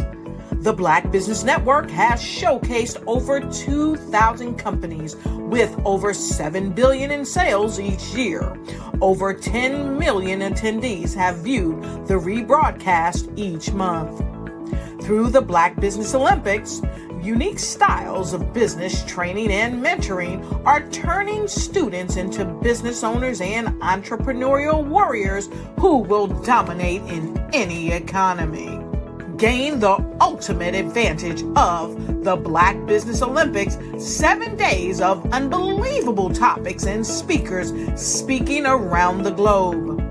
Donate your time and experience to provide expertise and scholarships to students worldwide and change the world. Now, more than ever, new insights, tools, strategies, and capabilities are needed. This is your chance for a major presentation to the world. Fill out the form and join the more than 2,000 speakers who have presented to over 200 countries.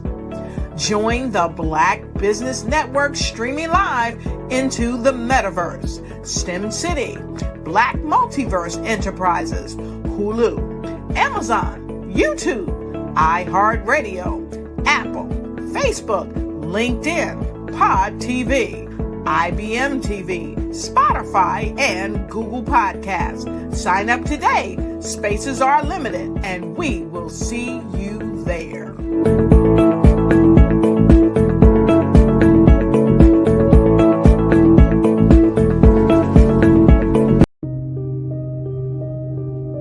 The Black Business Expo is changing my life.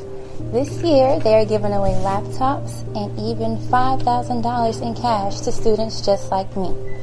I'm Alexis, and I want to go to college to fulfill my dream of becoming an entrepreneur. Help the Black Business Expo going to www.blackbusinessexpousa.com and also becoming a vendor, a sponsor, or donating.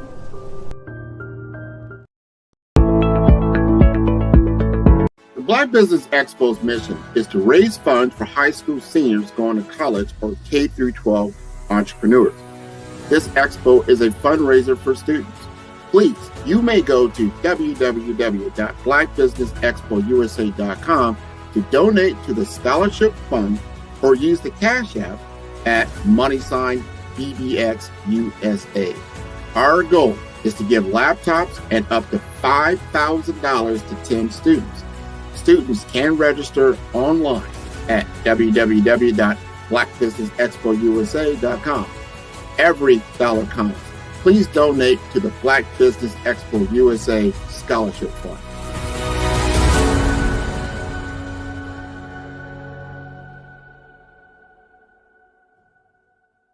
Welcome to Intentionality with Dominique, the show that helps business owners become valued and in-demand suppliers in the marketplace to scale their businesses. Let's start today's show with host and intentional connector, Dominique Simpson-Milton. My favorite question to ask, but what would you say is the difference between working in your business versus working on your business? Oh my goodness, it's a mindset for sure. And prior to working with the council and working with you, I don't even know that I placed as much emphasis and importance on it. But now I understand the importance of working on the business, which is that business development, strategic planning, taking that 30,000 foot view, every 6 months and definitely at least once a year to find out what's working well, what's not, pivoting if there's a need to pivot, adding new verticals. Like that's working on the business. Working in the business is the day-to-day operations. Right. Putting out fires in the day-to-day, responding to emails, that type of thing. And working on the business is setting a strategy based on what's going on in your various industries. What are the trends, and making sure that you are doing the steps to stay in front of those trends. As you grow and as you evolve, I'd say there are a couple of things to that. One is if you are in the weeds every single day, and quite frankly, when you start a business, there's not a lot of it's hard not to be, right? Because you're probably small when you start. There are probably not enough resources for the things that you have to do. That's normal. But as you grow and as you evolve, you start to understand that if your view is here, then you cannot gain the perspective to see all of the interrelationships and all of the opportunities and all of the strategic maneuvers that you should be doing in order to take grow your business in step functions as opposed to incremental. Well, working in the business is doing everything. You wear all the many hats. Working on the business is finding out what hat you like and then being able to put in processes, systems, people that will help complement your skills. Chasing the dollars, trying to make sure payroll is done. You have enough work to cover payroll and $2 or $3 in your pocket. The next thing you know, year after year, you're in a rat race. You've never been trained to develop your business or to take it to another level. As long as I can focus on where we are going, because no one else is doing that in the company, except for me. So if I can see, here's where we're going, and I need all 10 of y'all to come with me, then if we all do that together, then the business grows because everyone is focused on the thing they're supposed to be focused on. I love that. Yeah. I think for a lot of business owners, particularly when you're just getting started, you're wearing multiple hats. I tell people all the time, I was always letter E, all of the above, when we used to fill in those multiple choice tests. And even now, I still do a lot, but what is really great is that right now I'm in Richmond. My team back in Raleigh is handling everything. I don't have to pick up the phone. I don't have to check that email because I know that they can take on whatever is being thrown at them. Take time to slow down in order to speed up. Invest in CVM SDC developmental programs each year to grow your business. Working in equals maintaining. Working on equals growth. Visit cvmsdc.org for more information on our development programs. Email us at info@cvmsdc.org. Hello, I am Dr. Eric Kelly III, the visionary strategist and founder of the Black Business Olympics. I invite you to showcase your Black-owned businesses on the Black Business Network global stage. The Black Business Olympics is a global Black Business Network platform that propels Black-owned businesses into the international spotlight. By showcasing your business on the Black Business Olympics platform, you can reach a worldwide audience of potential customers, partners, and investors. You can also establish yourself as a thought leader and expert in your field, attract lucrative partnerships, and more speaking engagements. In addition, Black Business Olympics platform provides a valuable opportunity to connect and collaborate with like-minded entrepreneurs and business professionals from around the world. This can lead to new business opportunities, ideas, and relationships. Finally, by sharing your story and expertise on the Black Business Olympics platform, you can inspire and empower others. This is a powerful way to make a positive impact on the world and leave a lasting legacy. If you are a Black-owned business owner, I encourage you to seize the opportunity to showcase your business on the Black Business Olympics platform. It is a once-in-a-lifetime opportunity to make an indelible mark on the world. Be one of the 1,000 visionary entrepreneurs who are changing students' lives, shaping industries, and leaving an unforgettable legacy for their families. Unleash your voice on our global stage and watch your business thrive. Black Business Olympics is one of the largest Black business showcases in the history of Black business in the world. Yes, the entire world. Just give me a call today at 919-308-9090.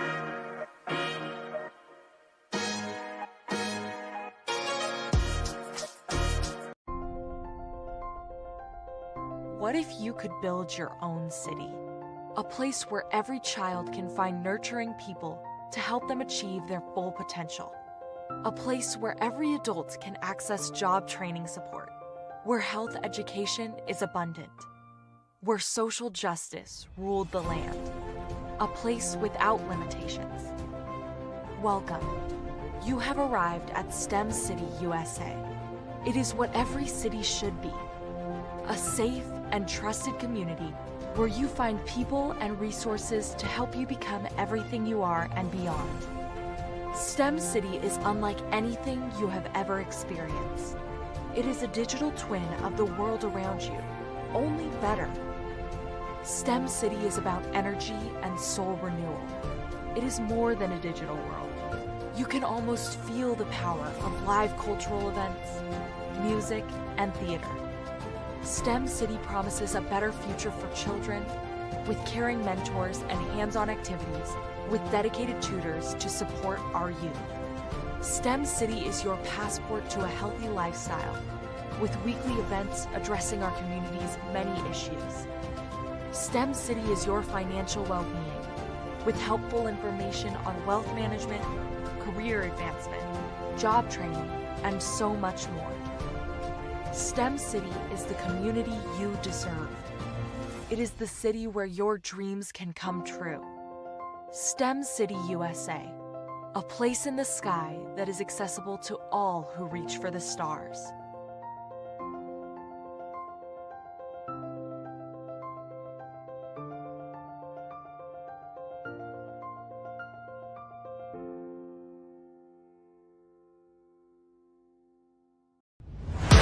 Social media is evolving. It's more vibrant, more colorful, more energetic, and so are you. It's not just photos anymore.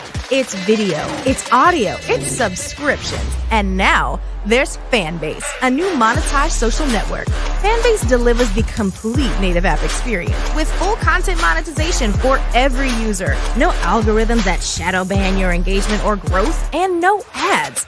Follow anyone for free and subscribe directly to your favorite creators for $4.99 a month. Plus, show some love by tipping on any post. Also, make a Fanbase page and monetize your content the same way.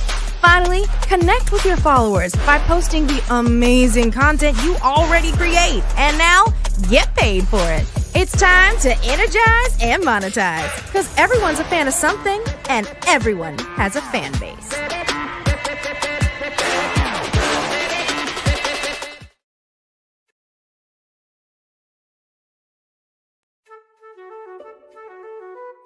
This is Dr. Arnold T. Petsworth. He's the owner of Petsworth Vet World, a veterinary clinic in Hopton, Connecticut. His patients include dog, cat, frog, fish, Goldie, dog, and this alpaca. Due to doctor-patient confidentiality, we can't tell you their names. Business at Vet World was steady, and then quarantine hit. Neighbors brought new four-legged friends into their homes.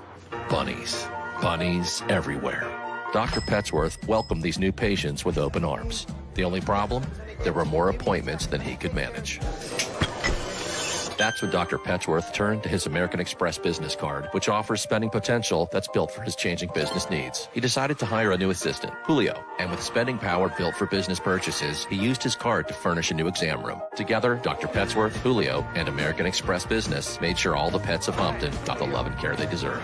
And everyone was happy. Get the card built for business by American Express. Are you a forward-thinking entrepreneur or business owner? The world is changing faster than ever, and it's time to pivot and adapt to the future. Hello LLC is here to help you do just that. Hello stands for helping enterprises leverage leading-edge optimizations. Our innovative solutions can streamline operations, reduce overhead costs, and give you a competitive edge in a market projected to reach $5 trillion by 2030. By pivoting to the metaverse, businesses can tap into a rapidly growing market that is projected to be a significant part of daily life for 25% of Americans by 2026. As a full digital metaverse agency, the Hello LLC can help you create custom solutions to streamline operations, increase productivity, reduce costs, and drive brand recognition. Why should you pivot to the metaverse with the Hello LLC? By leveraging cutting-edge technology, you can provide immersive experiences for your customers, expand your global reach, and unlock new revenue streams. Contact us today to make the pivot.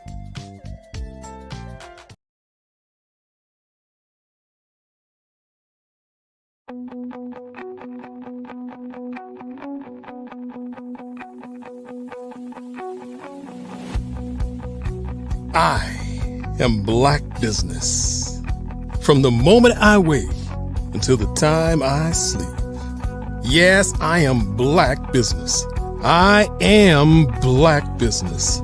Tell me, are you Black Business? I am Black Business. Do you support Black businesses? Listen, I support Black business because I am Black Business. Black Business Expo. One of the largest business showcases in the history of Black business in the world. The world! Sign up today at www.blackbusinessexpousa.com or call 919-308-9090. I am Black Business.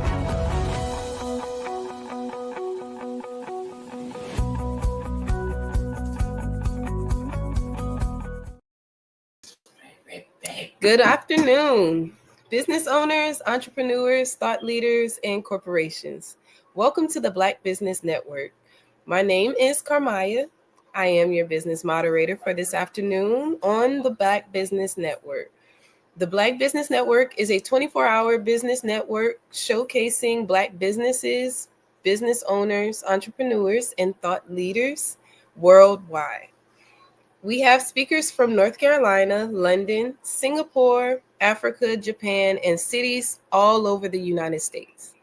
The Black Business Network is a global community sharing its business knowledge to empower, inspire, and educate businesses about business.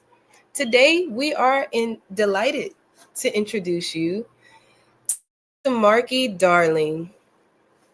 Welcome, Marky Darling.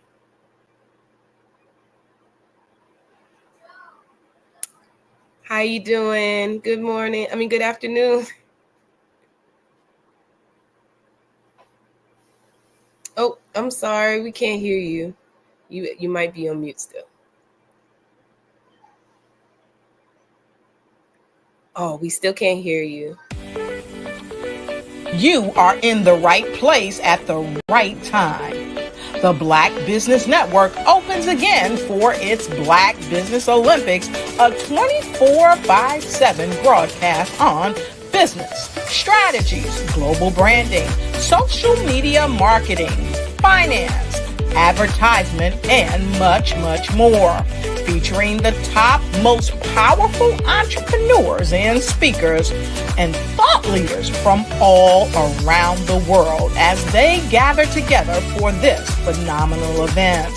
Join the Black Business Network, streaming live into the metaverse, STEM City USA, Black Multiverse, Pod TV, Roku, Hulu, iHeartRadio, Apple TV, YouTube, TikTok, Instagram, Google Podcasts, Facebook, LinkedIn, IBM TV, Spotify, and Twitch.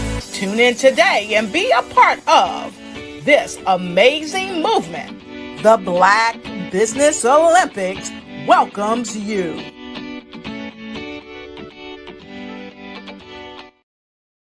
I need to find it because that's what she gave me to put on my face.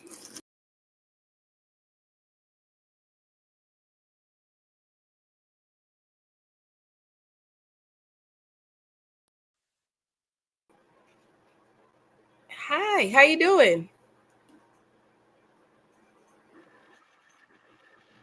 No, I cannot hear you now.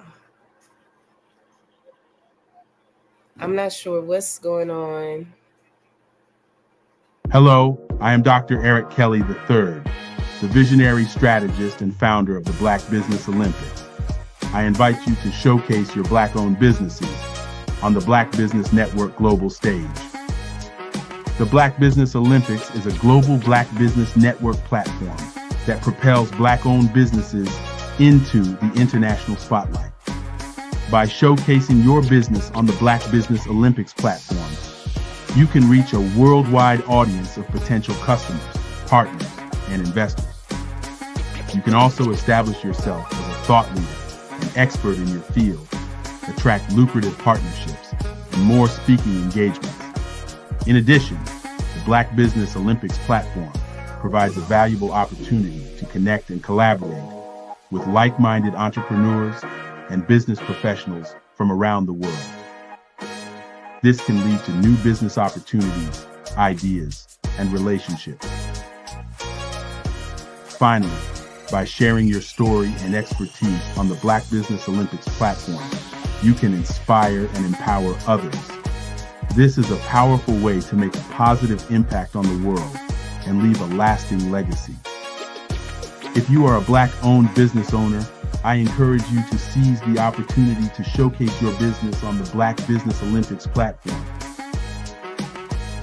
It is a once-in-a-lifetime opportunity to make an indelible mark on the world.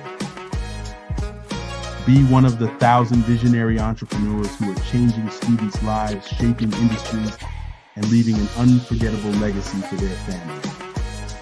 Unleash your voice on our global stage and watch your business thrive. Black Business Olympics is one of the largest Black business showcases in the history of Black business in the world. Yes, the entire world. Just give me a call today at 919-308-9090.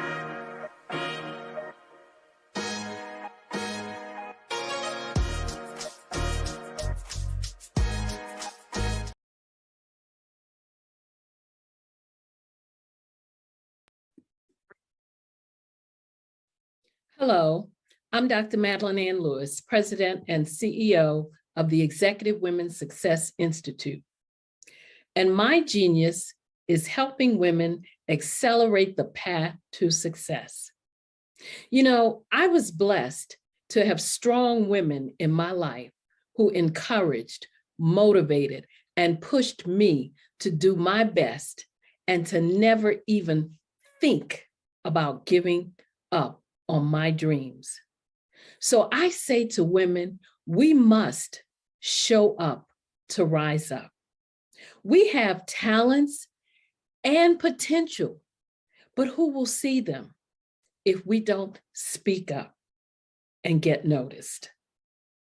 I know that women are a tremendous resource on this planet, and there is nothing more fulfilling than helping a woman tap into her full potential. I do this because I want to be a part of helping as many women as I can to show up, to rise up. I do this because genius is common.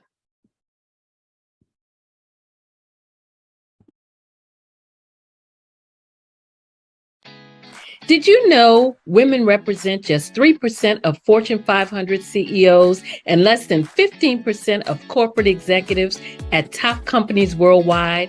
Have you wondered what the secrets are to getting into the top ranks, whether in the private or public sector?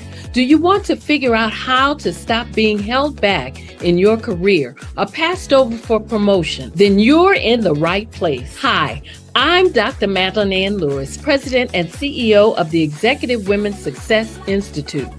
I have decades of experience in the military, the federal government, and corporate America, and my mission is to help women succeed and tap into their full potential. I want to reach 1 million plus women around the world to become the leaders they are meant to be.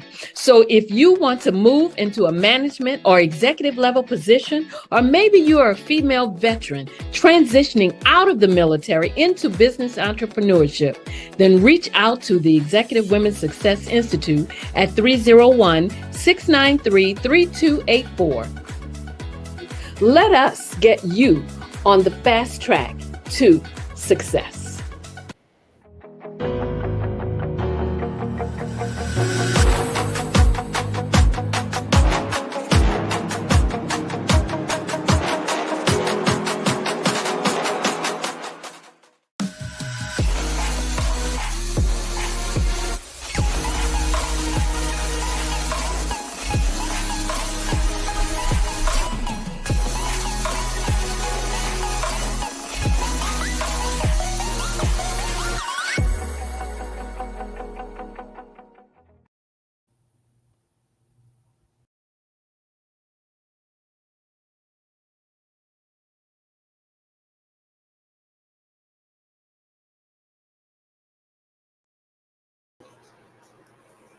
Welcome back, ladies and gentlemen.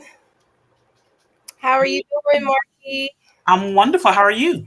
I'm doing great. Great. Yes. So I'm going to go ahead and introduce you. Marky Darling is the owner of Daddy's Girl Barbecue in Atlanta and is a passionate African-American caterer specializing in salt-free, flavorful cuisine. As a seasoned event lead, she excels in leadership and creating unforgettable culinary experiences. That is awesome, Marky. Thank you. Thank you so very much. Yes. So, BBN viewers, it is with great pleasure I present you Marky Darling. Welcome, Marky Darling. Thank you for having me, Ms. Price. Yes. Thank you. How is your day going? So far, so good. Yours? Awesome. It's going pretty great. So let's go right on into the questions. What inspired you to start Daddy's Girl Barbecue? I started Daddy's Girl Barbecue in 2015. Fortunately, and I say fortunately, I was diagnosed with breast cancer. So during my recovery time is when I put in the passion to start my business. So I took my passion and I turned it into profit. Wow. So you said that you were diagnosed. So are you still going through that? Free. We are approaching 10 years cancer-free. Are you serious? Congratulations. That's awesome, you guys. That is so awesome. I'm so happy to hear that. Man, that's beautiful. Thank you so very much. How does being an African-American female business owner influence your catering approach? Oh, so I guess it allows me to infuse my culture and to provide, my culture into every single dish. It helps me celebrate diversity and creating these meaningful connections with my clients. Okay. And what makes Daddy's Girl Barbecue unique compared to other catering services? The number one thing that we offer, we are one of the only catering companies that I'm aware of that does not cook with any type of salt. So we offer a salt-free flavor for menu items to reduce hypertension in our community. That's our sole focus. Wow, that's awesome. And so with with it being salt free, do you feel that it is more of a challenge to get more people that prefer the salt, or do you feel that once they taste it, they're like, they're taken away? Most people can't even tell the difference. It's the same thing like our drinks. So like we don't use sugar, we use monk fruit. So a lot of people really can't tell the difference. I've worked hard to get to the point in my business where you really can't tell the difference.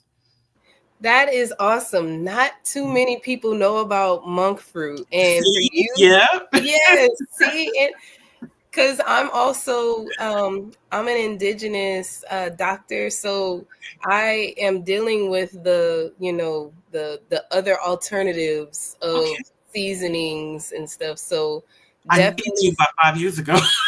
Really? It's been a very, very difficult challenge, and we're still growing. And I would still love to connect to see, because we can always do better.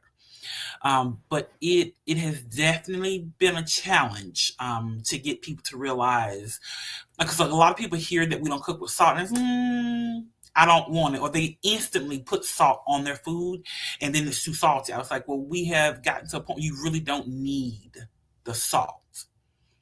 Correct. And that's the key right there. That's awesome. That's awesome.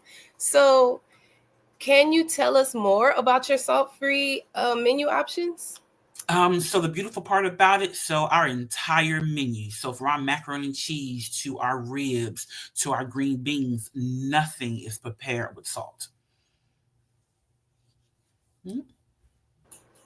Okay. And so what inspired the name Daddy's Girl Barbecue? So in 1990, I'm from Miami, Florida. So in 1992, Hurricane Andrew hit us. So my dad decided, we still had to eat while they were rebuilding. So my dad cooked everything on the grill. So I was 12 at the time. So that was my first introduction to like him giving me like a food assignment. So it comes from me being the baby of 3. And then I'm a daddy's girl. And the first thing my dad taught me how to do was barbecue.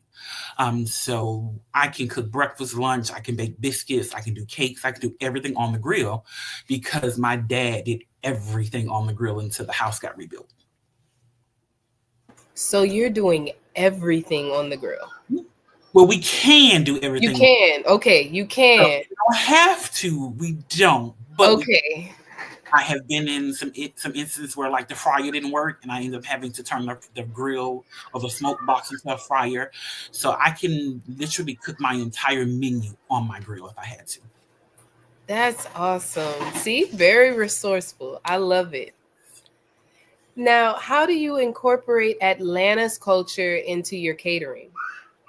Since Atlanta is a melting pot, that's a hard thing to really say. But what I really simply do is just incorporate love. Atlanta is a city that is full of love. It is full of so many people. So with me having Caribbean roots, my dad is Bahamian. My executive chef is Jamaican. So we're able to incorporate just like love into like all different cultures and cuisines. Now that is amazing. I love to hear it. I'm from Louisiana, so I definitely love the diversity of the culture, with the Creole, the Cajun, the Jamaicans here, some Ethiopian. It's nice. I love it. Yes. One of my sous chefs I'm from New Orleans. So I love when we get like a gumbo, like when someone wants like a Mardi Gras themed party, things of that nature. And I'm one of those business owners, but I don't mind like stepping back. So I have so many different beautiful people on my team to like when we get an order from Mexican, I have a sous chef that is her standpoint, that is her field. I then work for her that day. When my chef from New Orleans, when we have like, cuisines of that nature, I work for her that day because that's not my strong suit. So I'm very open to that, and I love that part of it. So it's a beautiful part. We're a team. That is definitely beautiful. Not too many restaurants can say the same. Really, like I would probably say maybe less than 10% can actually do something like this. It may be less than 5, I'm just trying to give people the benefit of the doubt. Yes. But that is an awesome strong suit to have within yourself. So what is your most popular menu item? Our mac and cheese. We do mac and cheese. We do smoky mac and cheese that we smoke on the grill. And then we do mac and cheese cupcakes that we also do on the grill. Wow. See, I'm going to have to come and try it. I've never been to Atlanta yet, but I'm going to come and I'm going to look for Daddy's Girl Barbecue. I'm going to say, where's Daddy's Girl Barbecue? I got to come. So, we will feed you till you can't eat anymore, honey. And I need it. You know, I need my pounds. I still nurse. So my baby takes all my nutrients, all my pounds away from me. And I'm like, I need somebody to just feed me. We got you covered. So with your, I'm sorry, how do you accommodate dietary restrictions or any special requests? So we adhere to the accommodations as much as possible, just to ensure that our clients feel valued and they're, but we also want to make sure that we don't take away from what we offer. With us, for one, not cooking with salt, that gives us another leg up. And then also the way that we marinate our pork, because we have a lot of people that say that they have headaches when they have pork. But the way that we marinate, we take all the enzymes out of it, so it doesn't give you a headache, it doesn't swell you up, it doesn't do anything of that nature. But for the most part, we don't cook with any type of peanut oil, we don't have any type of nuts in any of our items. Now, I love you gluten-free clients, I love y'all to death. I can't do much, but we're working on, like I say, I would love to pick your brain, but that is a challenge for us. But for the most part, we do have a vegan and gluten-free menu. It's not very extensive, but we stick to what we know, like our stuffed sweet potatoes, like our stuffed peppers. We do like a bacon, like creamy mushroom linguine. But we're growing in that area. We're growing. Absolutely. It's always room for growth. For sure. So what challenges have you faced as a caterer in the competitive Atlanta market? Honestly, we're probably struggling like any other business when it comes down to staffing. It is extremely hard because for the most part, we're seasonal. Like we're our busy season until August. So it's kind of hard to keep staff after that because it's very sporadic. But outside of that, our challenges is, finding commercial kitchen space that's, affordable, so to speak.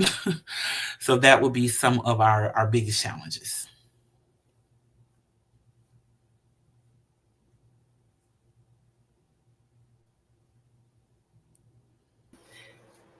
Okay.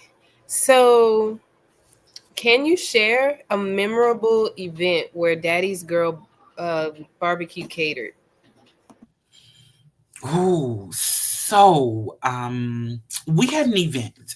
We did an event for one of the community partners, and we had someone that came, and she just wanted to just come and support. She saw that we were Black business. She came over, she purchased food. But what we didn't know was that the young lady had brain surgery and she had lost her sense of taste. So when she tasted the macaroni and cheese, and she was like, she could taste everything in the macaroni and cheese. And I think that was one of our best events or best memorable moments that we've had to date.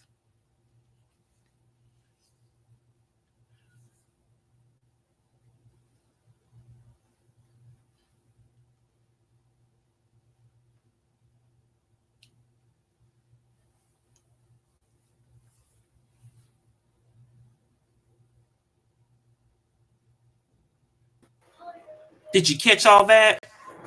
Yes, I'm sorry. I had to get pulled into the back room. Yes. So, do you have, I know you were saying about the plant-based, do you have the vegetarian options? So none of our green veggies or any of our veggies are cooked with meat. So that helps us a lot. So we have a lot of people that order a lot of our sides. And like I said, like we do like a sweet potato. So we'll take the sweet potato and it can be stuffed either with brown rice and quinoa, or you can do like grilled veggies. I really love doing like the grilled zucchini and squash. And Yeah. then we will mix the sweet potato. We will take pull the sweet potato out, and we'll mix it with like some cinnamon and monk fruit, and then we'll put it back on top like an ice cream scoop. So that gives you the sweet potato and then the grilled veggies. So we do that quite a bit, and we do the same thing with like our stuffed peppers. You can do that as well. So we do have some items. And we do and we also do like a vegan macaroni and cheese. So it took me a couple tries, but I found a recipe that works for us. That's awesome, because I was gonna ask as well if you had achieved the vegan mac and cheese yet. That's awesome. Shout out to Trader Joe's. Thank you for working with me, Trader Joe's. Yes. Yes, a lot of trips to Trader Joe's to get the right cheese, the right pasta, to get everything that gives us a taste of what we desire to provide to our clients. That's awesome. Because it is difficult when you're stepping in the plant-based arena and the vegan arena, and you're trying to find what tastes similar, what isn't so mushy, and what actually tastes like cheese, but doesn't have all the after effects, you know. Yes, that's awesome. Jackfruit is also a friend of mine. So to give you guys the illusion of pulled pork or pulled chicken. Yes, I love jackfruit.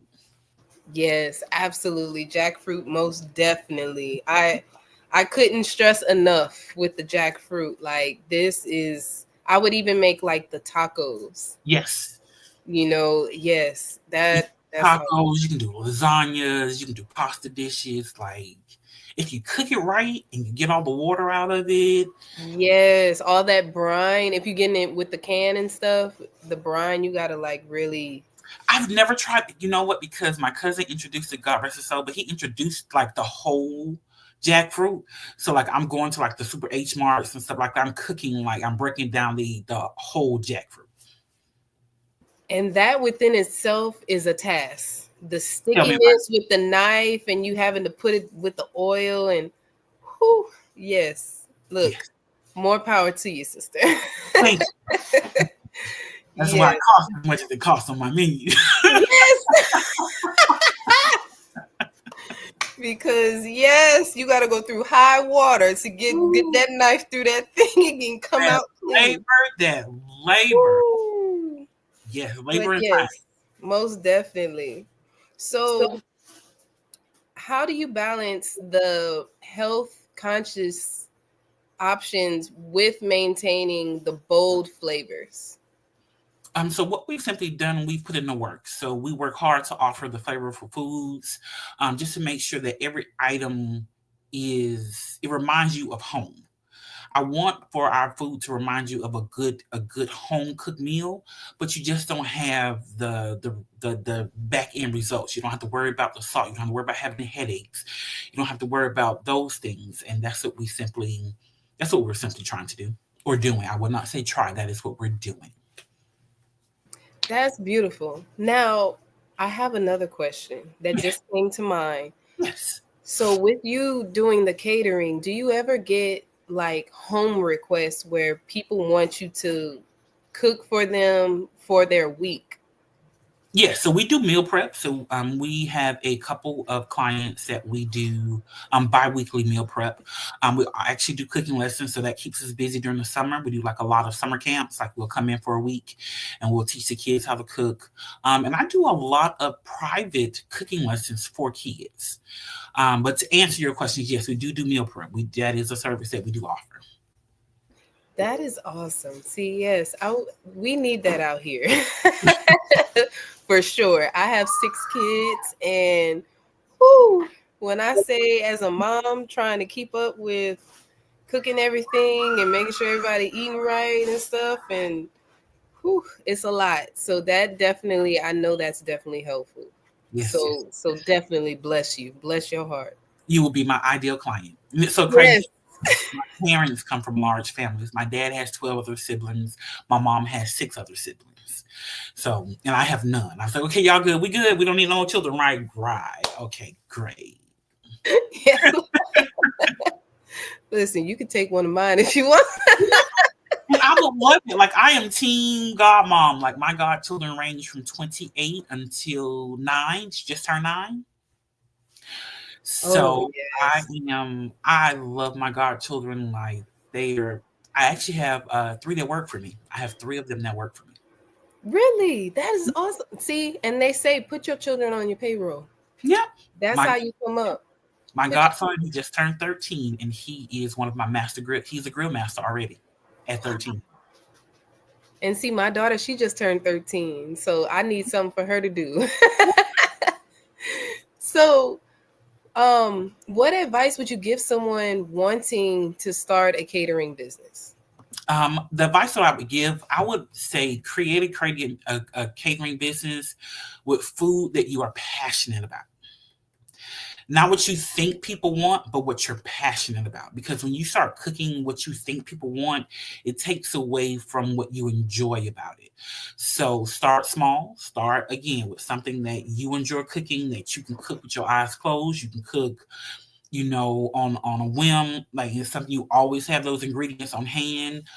Just start with that. And, get one item that is your signature dish and push it. That's really good. Yes. Mm-hmm. And I say that should be for anything that people do in their life. Stick with what you know and what you love, what you're passionate about, because it's going to always keep you going, because you go through the trials, whether you're a caterer or whether you're working at a bank, you're going to go through your trials anyway. So you need to have that to push you forward. What is your why? Why are you doing this? And a lot of people don't have an answer to that. Correct. Or they'll say, I just want to make money. Well, yes, make money. Some days you're not gonna make the money. My mom told me the other day, she said, all money ain't good money. That is correct. Right. So, can you explain the process of booking your catering services? All right. So for us, I would prefer for people to use our website to make a booking, because that gives you more of a way to track it. But you can book through us via our website. You can give us a call. But those would be, and you can also book through us via Instagram as well. I apologize. You can do Instagram as well. But we do have a wonderful website, dadisgirls.com, dadisgirlsbarbecue.com. But that would be the best way for you to book with us. Okay. Now, what feedback have you received from clients that you're most proud of? My staff. So the best feedback that I have gotten is how friendly and approachable my staff is, as well as the customer service that we provide. And then also how good the food is. But main thing is customer service. I get that a lot. That is awesome. It's always great to have a good staff, because that is hard to come by. Like, I know you mentioned it earlier, but keeping staff and having approachable, friendly staff is hard to come by. It is. Kudos to that. I had to learn that all great cooks are not great customer service people. Like, I have some that will tell me, like, this isn't my thing, so when it's time for us to serve, I don't put them on the line. I mean, this isn't your cup of tea. You're just going to be the person. You're going to be the person, the runner. How about you be the runner today? And I've had people that don't cook, but they're great at customer service. But I had to learn that. I was asking a lot of my team to do both, and it's not everybody's cup of tea. Right. Definitely. Now, what role does customer service play in your business? Customer service is the heart of Daddy's Grills Barbecue. Like, we strive to create like a warm and a personalized experience for every client. And we just want to ensure that their needs are met with professionalism and kindness. And we make sure we pay attention to as much detail as we possibly can. That's awesome. Now, how do you incorporate diversity in your menu offerings? So good old diversity. So once again, it's something, we have something for everyone. Like we have a Mexican menu, we have a Latin menu, we have a Caribbean menu, we have a soul food menu. So we try to, again, tap into the menu items that each person on my team has a passion about. Because when they lead us to create those menus, the passion is still there. It doesn't come from me all the time. It comes from my team. Okay. Now, what upcoming goals do you have for Daddy's Girl Barbecue? If we can get funding or we can get some investors for a food truck, that would be great. That was the next thing that we're looking to expand on, is a food truck. Food truck is the thing for sure, because you can travel, you can be at the hot spots when you need to be there and make that quick money, and it's also a great way to network. It is. Yes, that's awesome. Let's see. How do you stay inspired and creative in your culinary journey? My clients. So as long as we have so many faithful clients that are repeat clients that they come to us for all events in their lives. So we stay inspired by, just using those repeat clients to try new meals, to try new dishes. Because they would give us their honest feedback. We listen to what our clients tell us, what they like. For a very long time, it was hard for me to put burnt food on the line, but we have clients I want that burnt piece of meat at the end. I'm like, why do you want that? But that's what you want. I'll go get it for you. But I don't. Or I want the fatty part of the rib. And I'm like, really? Okay, when I come serve you, I'm gonna make sure that I have the fatty part of the rib or the fatty part of the brisket. We have clients that request the crumbs, when you're dicing up a piece of meat. Most times you'll put the other stuff to the side when we're cooking on side. They say, no. Can you bring it all out? Won't you bring it all out? I'm like, oh, okay. But that is how we inspire, and that's how we stay inspired. We listen to our clients. That's awesome. Well, once again, Marky, thank you so much for sharing with us today. My pleasure. Yes, it was nice, coming into your world and learning more about your business. I'm excited to come to Atlanta one day. I will definitely make sure I try to jog your memory on who I am when I come through the door. I'm speaking it into existence this year. Well, you have approximately 4 days. Not this year, you know what I mean? Okay, you have 4 days. Look, this year coming, 2025, it is. That's what it is.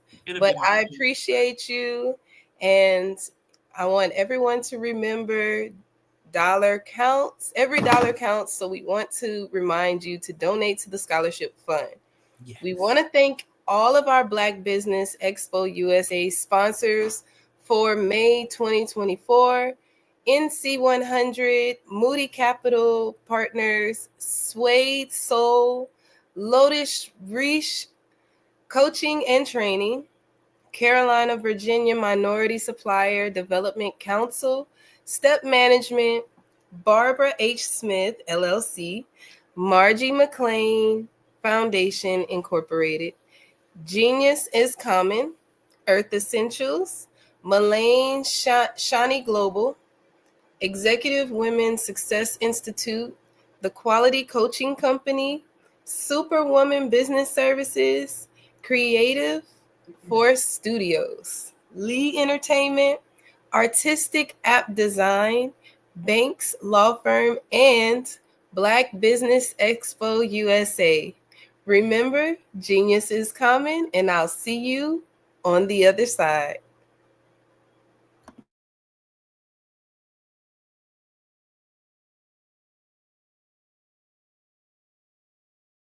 I was born in a little village on the island of Haiti. Many deadly diseases pounded me. It is as if they were on a mission to end my existence on this earth. refused to give up. In 1983, I left Haiti and came to the United States of America. And I came with $5, 2 shirts. I didn't speak any English. I came to Atlanta. I got a job. I was a doorman. I was a doorman with a dream. What I used to come on stage. I'd rehearse this moment that I'm standing in front of you. That's the power of a dream. Maybe today is the day you begin acting as if you already have it. And then step out with full force. Take a risk. No condition is permanent. Don't let your situation distract you. You are chosen. You are called. You are born for a purpose in this life.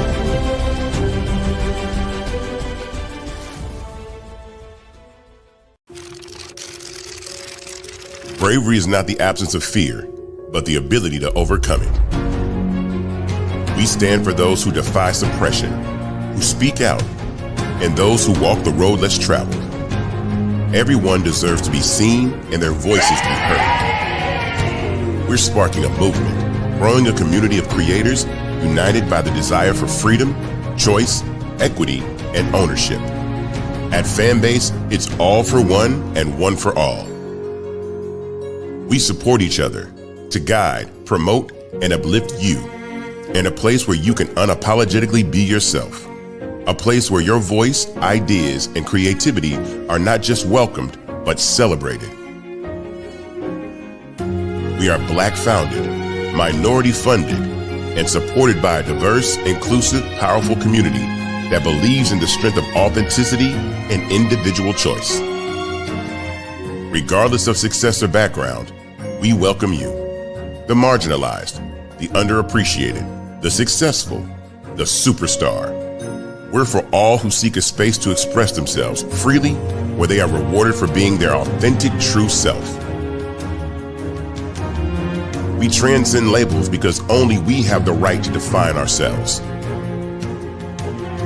We are built for the brave, the culture, the creators, and for the future where everyone has a power to shape their own destiny, where all are empowered, voices are amplified, and freedom is embraced. For the first time, you have a chance to own the platform you helped make popular. It's a revolution, a movement in how we connect, create, and share. Everyone is a creator, and everyone has a fan base. Here, you can be you without limits.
Dr. Eric Kelly III and a host of phenomenal speakers from all around the globe for this 7-day virtual event that you don't want to miss.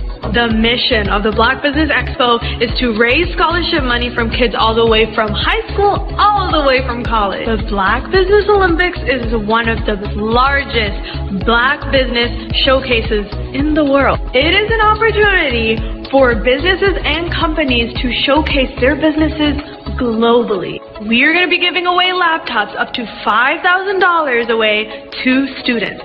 Again, I'm Olivia Appleberry, the founder of 2 Cents Finance and one of the speakers for the expo. I am so excited to see you there. For more info, go to www.blackbusinessexpousa.com or call 919-308-9090 and hope to see you there. I am Black Business. From the moment I wake until the time I sleep. Yes, I am Black Business. I am Black Business. Tell me, are you Black Business? I am Black Business. Do you support Black businesses? Listen, I support Black business because I am Black Business. Black Business Expo, one of the largest business showcases in the history of Black business in the world. The world! Sign up today at www.blackbusinessexpousa.com or call 919-308-9090. I am Black Business. I am Black Business. From the moment I wake until the time I sleep, I am Black Business. I am Black Business. Are you Black Business? I am Black Business. Do you support Black businesses? I support Black business because I am Black business. Black Business Expo, one of the largest business showcases in the history of Black America in North Carolina. Join Dr. Eric Kelly III and a host of phenomenal speakers from all around the globe for this 7-day virtual event that you don't want to miss. The mission of the Black Business Expo is to raise scholarship money from kids all the way from high school all the way from college. The Black Business Olympics is one of the largest Black business showcases in the world. It is an opportunity for businesses and companies to showcase their businesses globally. We are going to be giving away laptops up to $5,000 away to students. Again, I'm Olivia Appleberry, the founder of 2 Cents Finance and one of the speakers for the expo. I am so excited to see you there. For more info, go to www.blackbusinessexpousa.com or call 919-308-9090 and hope to see you there.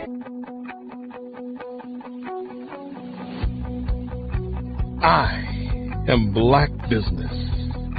From the moment I wake until the time I sleep. Yes, I am Black Business. I am Black Business. Tell me, are you Black Business? I am Black Business. Do you support Black businesses? Listen, I support Black business because I am Black Business. Black Business Expo, one of the largest business showcases in the history of Black business in the world.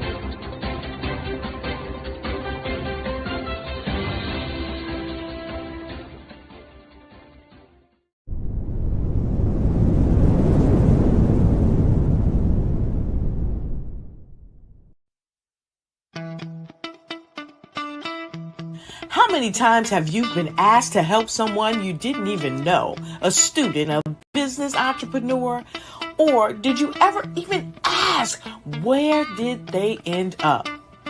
That business, that friend, that entrepreneur. Well, just maybe they ended up in a gang, bankrupt, homeless, or worse, dead. Maybe they turned to crime, drugs, and alcohol. Did you ever wonder? Did you destroy their dream, or was your life always so easy? At the Black Business Olympics, we started a movement to help students complete. Give them hope and foster success. Help them to leave their dreams of providing laptops, computers, and up to $5,000 in scholarship funds. Today, we ask you to help a student, a business owner, or an entrepreneur to realize their dream by sponsoring them, supporting them, and buying from them. Consider this. With $1.6 trillion in our Black community, we only ask for a small donation for our students, our businesses, and our entrepreneurs. And you can change a life today. So I ask you, what are you going to do? Sit on the sideline and watch our students in high school be losers, miss out on their dream from lack of resources? Or are you going to donate to the movement and change their future and yours as well?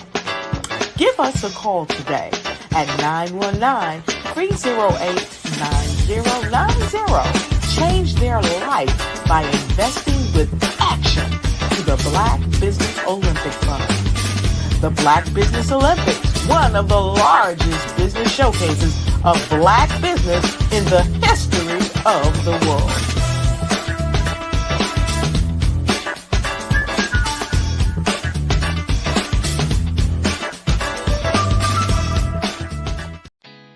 Did you know women represent just 3% of Fortune 500 CEOs and less than 15% of corporate executives at top companies worldwide? Have you wondered what the secrets are to getting into the top ranks, whether in the private or public sector? Do you want to figure out how to stop being held back in your career or passed over for promotion? Then you're in the right place. Hi, I'm Dr. Madeline Ann Lewis, President and CEO of the Executive Women's Success Institute. I have decades of experience in the military, the federal government, and corporate America. And my mission is to help women succeed and tap into their full potential. I want to reach 1 million plus women around the world to become the leaders they are meant to be. So if you want to move into a management or executive level position, or maybe you are a female veteran transitioning out of the military into business entrepreneurship, then reach out to the Executive Women's Success Institute at 301-693-3284. Let us get you on the fast track to success.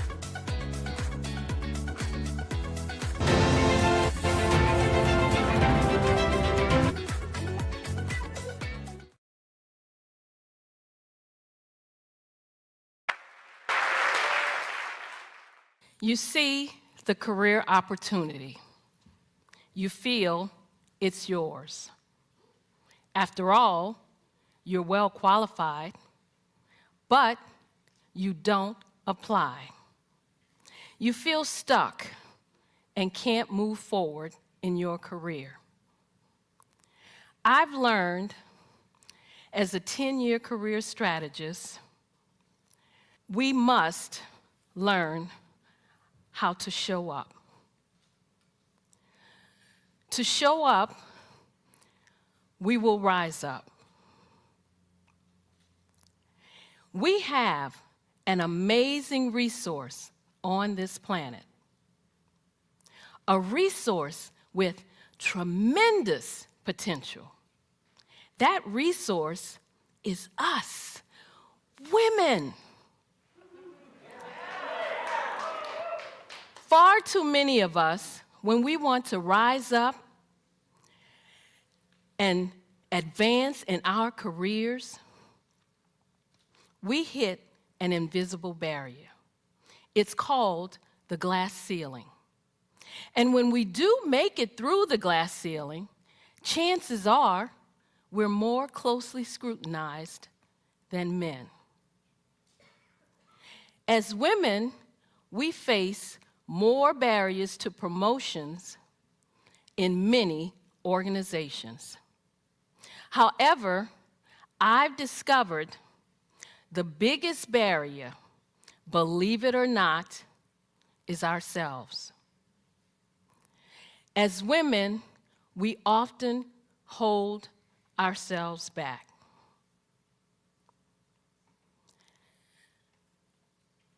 We are not rising up and tapping into our full potential for 3 reasons. The first is a lack of confidence in our abilities. As women, we hold ourselves back when we make career decisions based on what-ifs. We listen to that little voice in our heads that says, what if I'm not good enough? What if I don't have what it takes? What if I fail? An article in the Harvard Business Review says, men will apply for a position when they meet only 60% of the requirements. Good for them. But what do? We will only apply if we feel we can meet 100% of the requirements. Instead of moving forward with confidence, we hold back. We let fear and doubt take over, even though we know we're well qualified. And the second reason is a lack of assertiveness.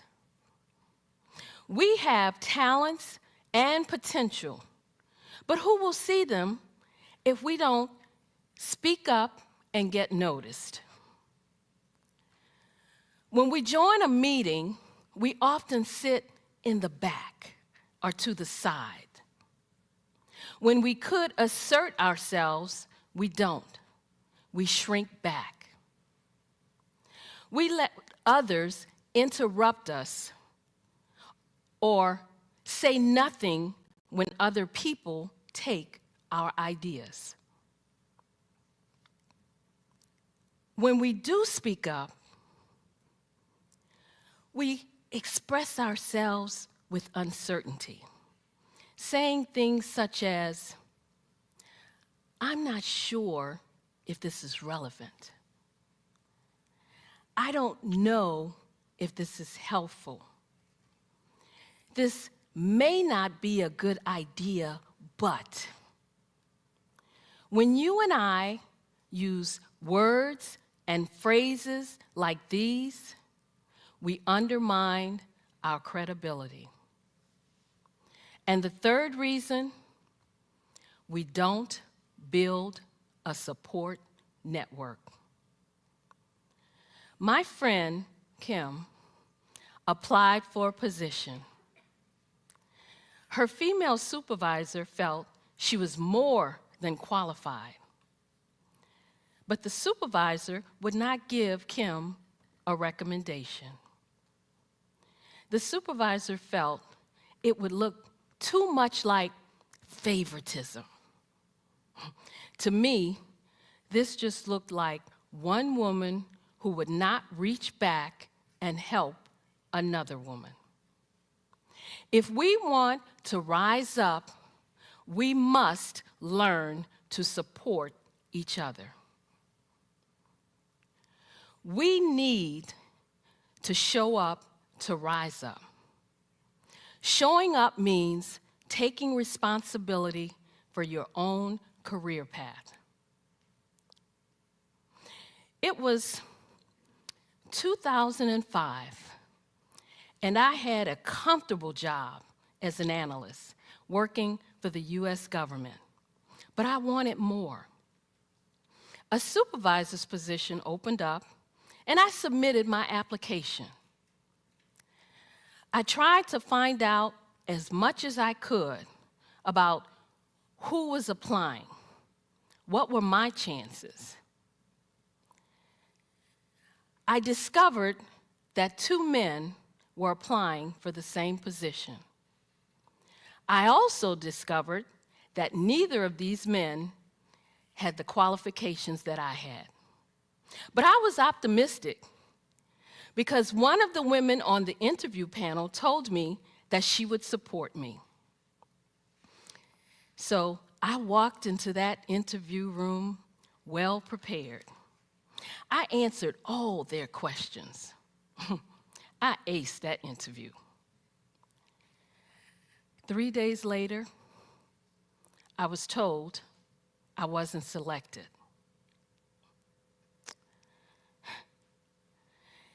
Not only did they select the least qualified one, they selected someone who didn't even belong to the organization. I was shocked. I was hurt. I was angry. I thought, how could this be? It was like a slap in my face. I deserved that job. I thought, maybe I should just look for a job somewhere else. But I was in an exercise class, and it hit me. I'm not a quitter. I have never given up. I deserve this job. I'm good at what I do. At that moment, I realized that if I wanted to rise up, I needed to show up. We need to show up to rise up. Showing up means taking responsibility for your own career path. And then it happened. The man they hired quit. And the manager asked me, the more qualified one, to step into that position. I did. I showed up and I rose up in my career. Having worked with hundreds of women over the years, I know there are 3 steps we need to take to show up. The first is to build confidence.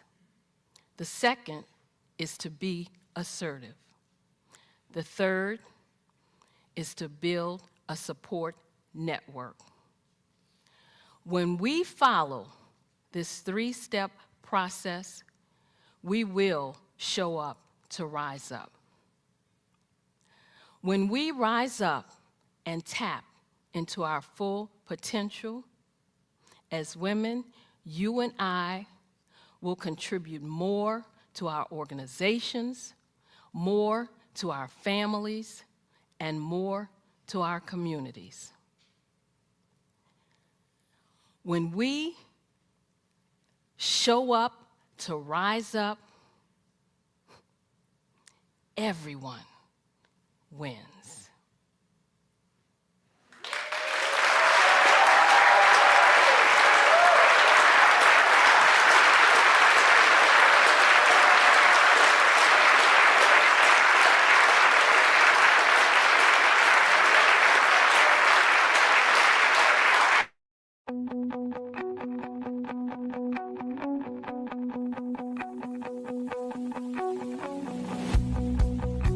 I am Black Business. From the moment I wake until the time I sleep. Yes, I am Black Business. I am Black Business. Tell me, are you Black Business? I am Black Business. Do you support Black businesses? Listen, I support Black business because I am Black Business. Black Business Expo, one of the largest business showcases in the history of Black business in the world. The world! Sign up today at www.blackbusinessexpousa.com or call 919-308-9090. I am Black Business.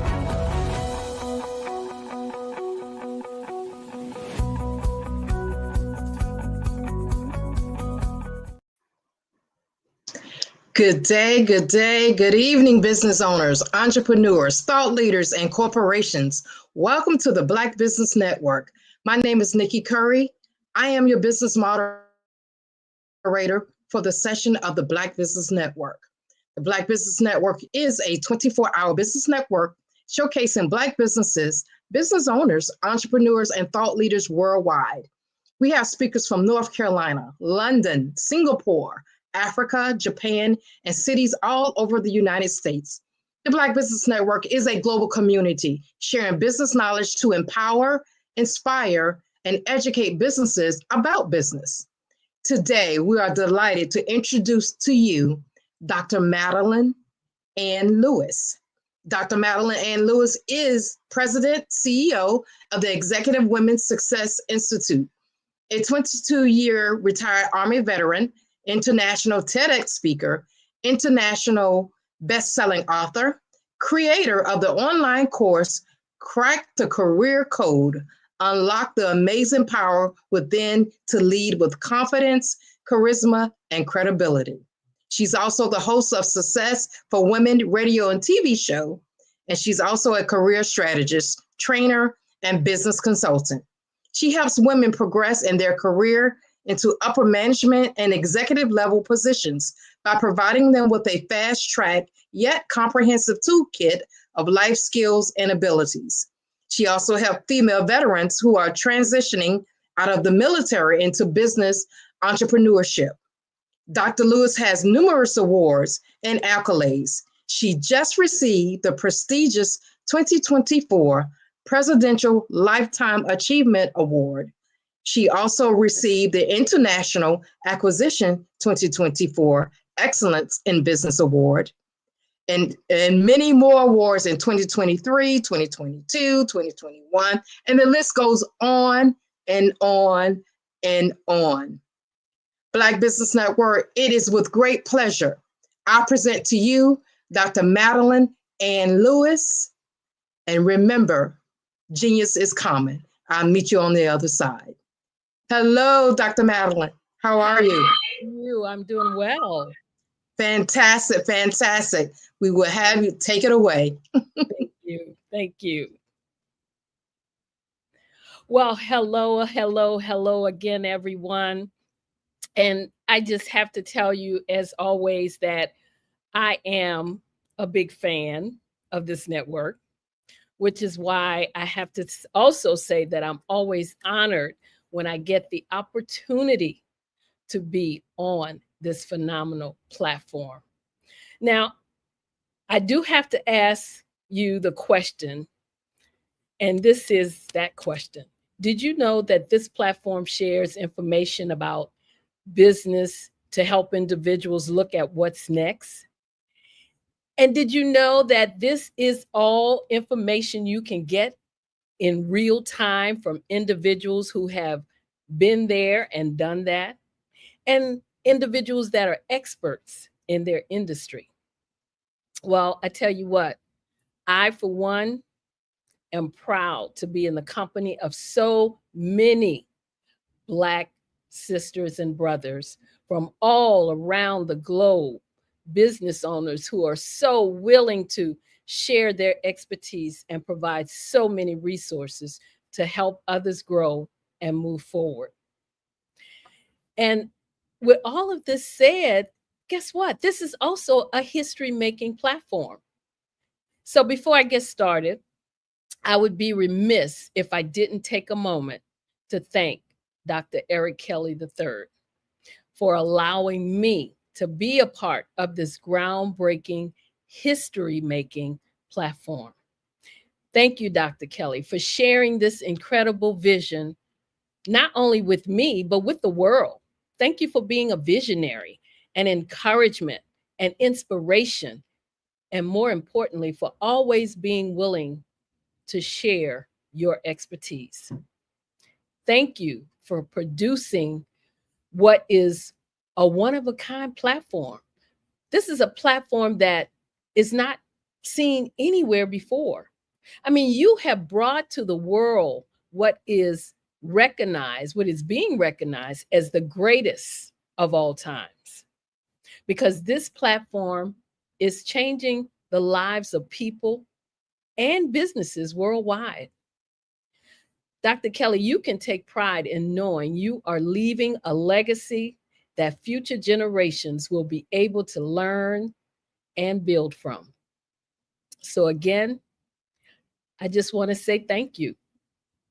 Thank you for letting me share in this vision. Again, I want to say hello to all the viewers out there.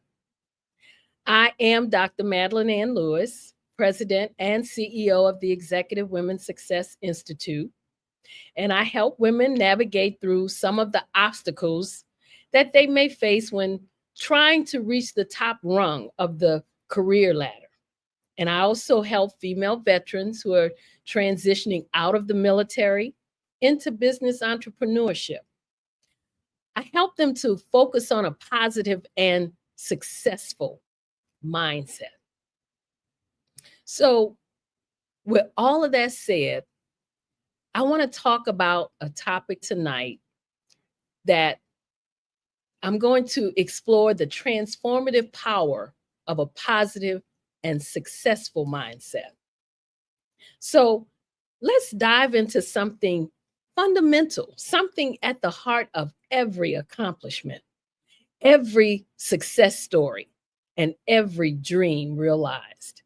You know, one of the things Dr. Kelly has shared with us during one of his talks is to truly understand mindset, we must look beyond it. We must think about the mind shift, the mind print, and the mind state. So let me ask you, what's your current state of mind? Because I want you to reflect on that question for a moment. Why? Because whether you're an executive leading a team, an entrepreneur forging a new path, or a professional striving for excellence, cultivating a success-driven mindset is key to unlocking your potential. Now, what exactly does it mean to have a successful mindset? Well, guess what? You have to look at your thinking. Why is thinking so important? Well, let me share with you the incredible synergy between mindset and thinking. Two forces that shape not only how we see the world, but also how we navigate through it. I mean, these two elements are the architects of our lives. And when balanced, they unlock the door to limitless potential. It goes beyond simple positivity or daydreaming about goals. It's a way of approaching life with determination, resilience, and an unwavering confidence in your abilities. It's about viewing challenges as chances for growth and setbacks as steps towards something greater. So, why do you think thinking matters to your mindset? Well, let's begin with thinking. Thinking is the energy of the mind, is the engine, I should say, of the mind. The process of exploring possibilities, solving problems, and envisioning the future. You know, earlier this week, Dr. Kelly shared with us that there are 6 things you need to know about thinking. Number 1 is to think. Number 2 is to sell. Number 3 is to research. Number 4 is your attitude. Number 5 is being relentless. And number 6, which is the most powerful one of all, is to listen. Because every achievement begins with a thought. It is through thinking that we can gain clarity, challenge assumptions, and develop solutions. But thinking alone is not enough. it must be guided by your mindset, because your mindset is the compass that directs your thinking. It is your attitude, your belief system, your inner framework. A positive mindset embraces growth, while a fixed mindset halts progress. Together, your mindset and your thinking determine the quality of the life you lead. A strong mindset without deliberate thinking can become rigid, while great thinking without a healthy mindset can wander aimlessly. To balance the two is the key to success. The balance between mindset and thinking, I want you to picture this. Your mindset is like the fertile soil, and your thoughts are the seeds. So if the soil is rich and prepared, the seeds of your thoughts will flourish. However, without proper care, without a growth-oriented mindset, those seeds may wither. Balancing the two means ensuring your mindset remains open and optimistic, while your thinking remains disciplined and purposeful. When challenges arise, a resilient mindset says, I can learn from this, while strategic thinking asks, how can I solve this? This is where this platform can give you the inspiration to take action. Because when we strike a balance, we achieve the extraordinary. When you look at this platform as a seasoned business owner or someone starting as a starting business owner, you should be thinking how you can network with the speakers on this platform. So ask yourself this: what can I achieve if I harness my mindset and thinking in perfect harmony? Could you create a new innovation, rebuild a billion-dollar corporation, or maybe inspire a community? Well, the answer is absolutely. Yes, you can. All it takes is focused thinking along with a positive mindset. But let me be clear. Achieving this balance is not an overnight success story. It is a journey.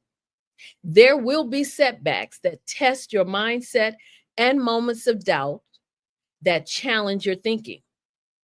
So embrace those moments as opportunities to grow stronger. Start each day by asking yourself, what kind of mindset do I want to carry today? And how can I direct my thinking to align with my goals? You know, these small but deliberate actions are the building blocks of a life lived with intention. Another core principle of a successful mindset is the power of self-belief.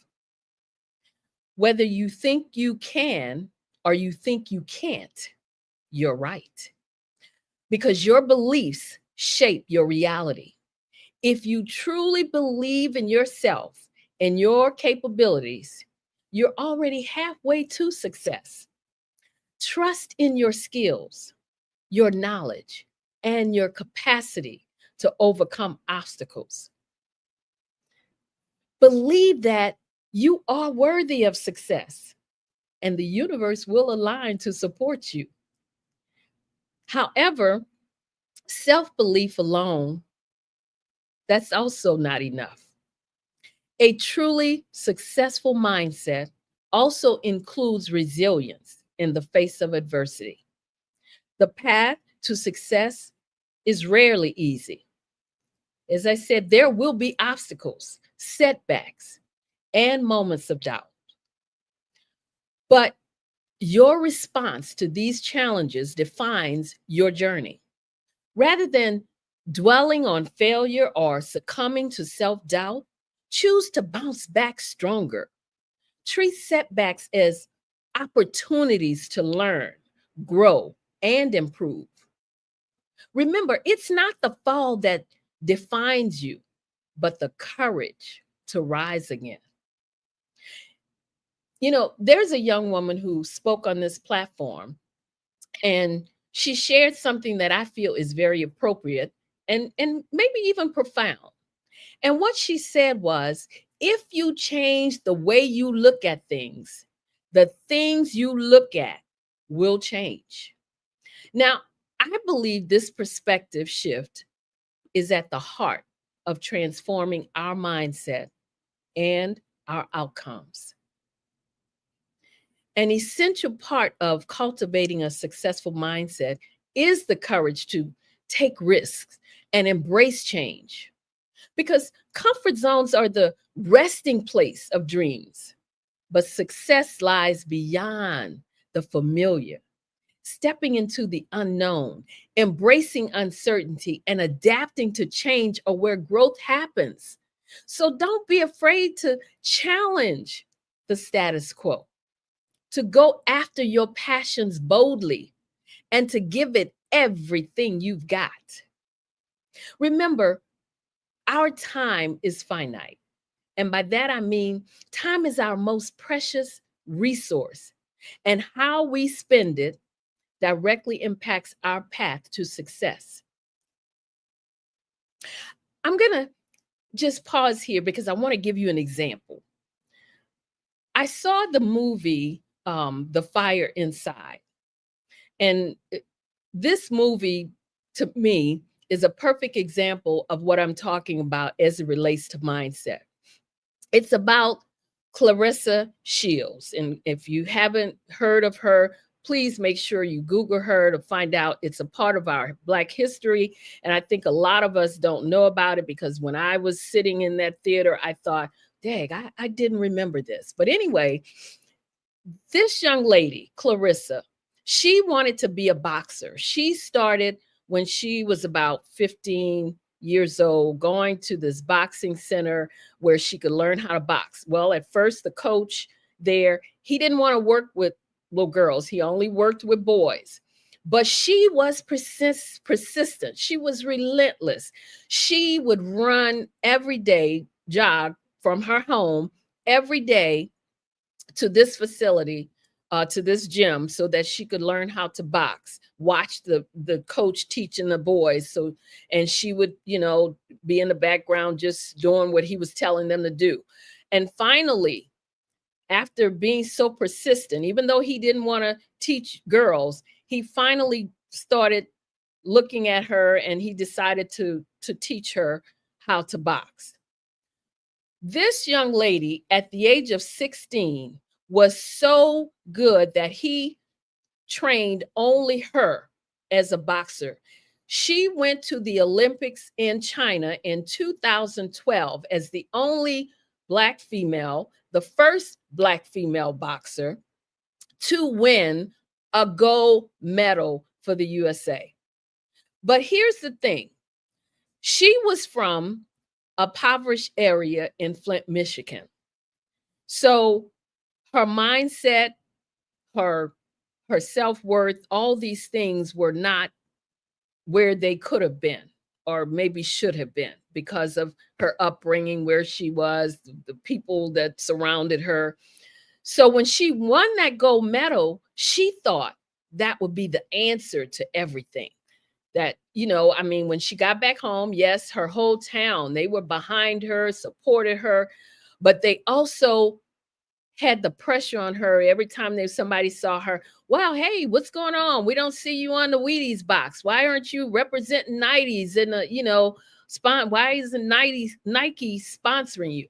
So this young lady started again, with all of that pressure, she started thinking, why did I even bother? Why was it even worth me going, training all this time, breaking, my back, training, to get to the Olympics, to win this gold medal. It's doing absolutely nothing for me, because when she returned from China to Flint, Michigan, she returned to the same spot that she was in, the same mentality that, you know, she had before she left. Everything was the same. That medal that she thought would change everything didn't. And it wasn't until she decided, at one point she was in a store. I mean, like I said, she'd given up hope. She decided she wasn't going to even train anymore to keep boxing. She didn't want to do it because she felt like, you know, it was a waste of time. But she was in the store, and all of a sudden she got this aha moment when she happened to look over and saw one of the athletes on a box of cereal, and she started thinking, and, you know, then she thought about her life and her surroundings. But it wasn't, I say all of that to say this, it wasn't until she changed the way she looked at things that the things she looked at changed. Her mindset changed. When she said, I have to get out of here and go where I can reach my goals, where I can progress, where I can get all of the noise out of my head. It wasn't until she realized that, she changed her mindset, that she was able to go back. And in 2016, she won the gold medal again in London at the Olympics, back-to-back gold medals. So I use this example because when we look at the mindset, when we look at our thinking, and I say that these two are powerful tools, your thinking, your mindset, these are the things that will take you off track. Because if you don't stay focused, if you decide that, you know, hey, I want it today, I want it all now, or the gold medal is just gonna, when she thought once she got that gold medal in her hand, it was just everything, all her problems were over. But the mindset didn't change, because she went back into that same impoverished area, to that same impoverished thinking. And until she came out of that, it wasn't going to work. So here's the thing. Adaptability is the cornerstone to success. And change is the cornerstone to success. And when we embrace change and turn challenges into opportunities for growth, we can then begin to look at where we are going and what we plan on doing. And that's what she had to do in order to get to where she is now, which is she's non-defeated as a boxer. She is still one of the best, greatest Black female boxers in the world. Again, if you don't know Clarissa Shields, make sure you look her up, Google her. She's a part of our Black history that I'm sure a lot of us didn't even know about. So I want you again to know that every minute you spend focused on your goals is a minute invested in your future. And every minute wasted is a minute you'll never get back, because it's lost forever. Did you know that success lies just outside your comfort zone? See, what she did was, Clarissa, what she did was she went back to her comfort zone. But that comfort zone was not the place that she needed to be, because her mindset also adapted to that comfort zone. Did you know that with the growth mindset, you're constantly evolving, building the skills needed to reach your goals? Success isn't for those who fear failure. It's for those who see failure as a stepping stone toward improvement. Successful people view every challenge as a chance to learn and grow. They understand that setbacks are not the end of a setup for a comeback. So you have to embrace each moment. Take that step forward and keep your eyes on the vision you're building. You have the power to create it. All it just takes is the right mindset. And I'm here to tell you that greatness is within your reach. But I also have to ask you, what steps are you taking to move forward? What actions are you taking to leave a legacy for our young people to help shift their mindset toward possibility? What are you doing to show them a path to success, especially those who feel there's no clear way forward because they lack positive role models? Our young people need to know how to build a future for themselves, to make a living, to find direction. So, what are you doing to make a real impact in their lives and ultimately on this world? Now, I realize I'm giving you a lot to think about, but let me be clear. Nothing comes from missed opportunities, broken promises, or half-hearted attitudes. We can't expect to inspire change in our young people or anyone else if we don't start by transforming our own mindset.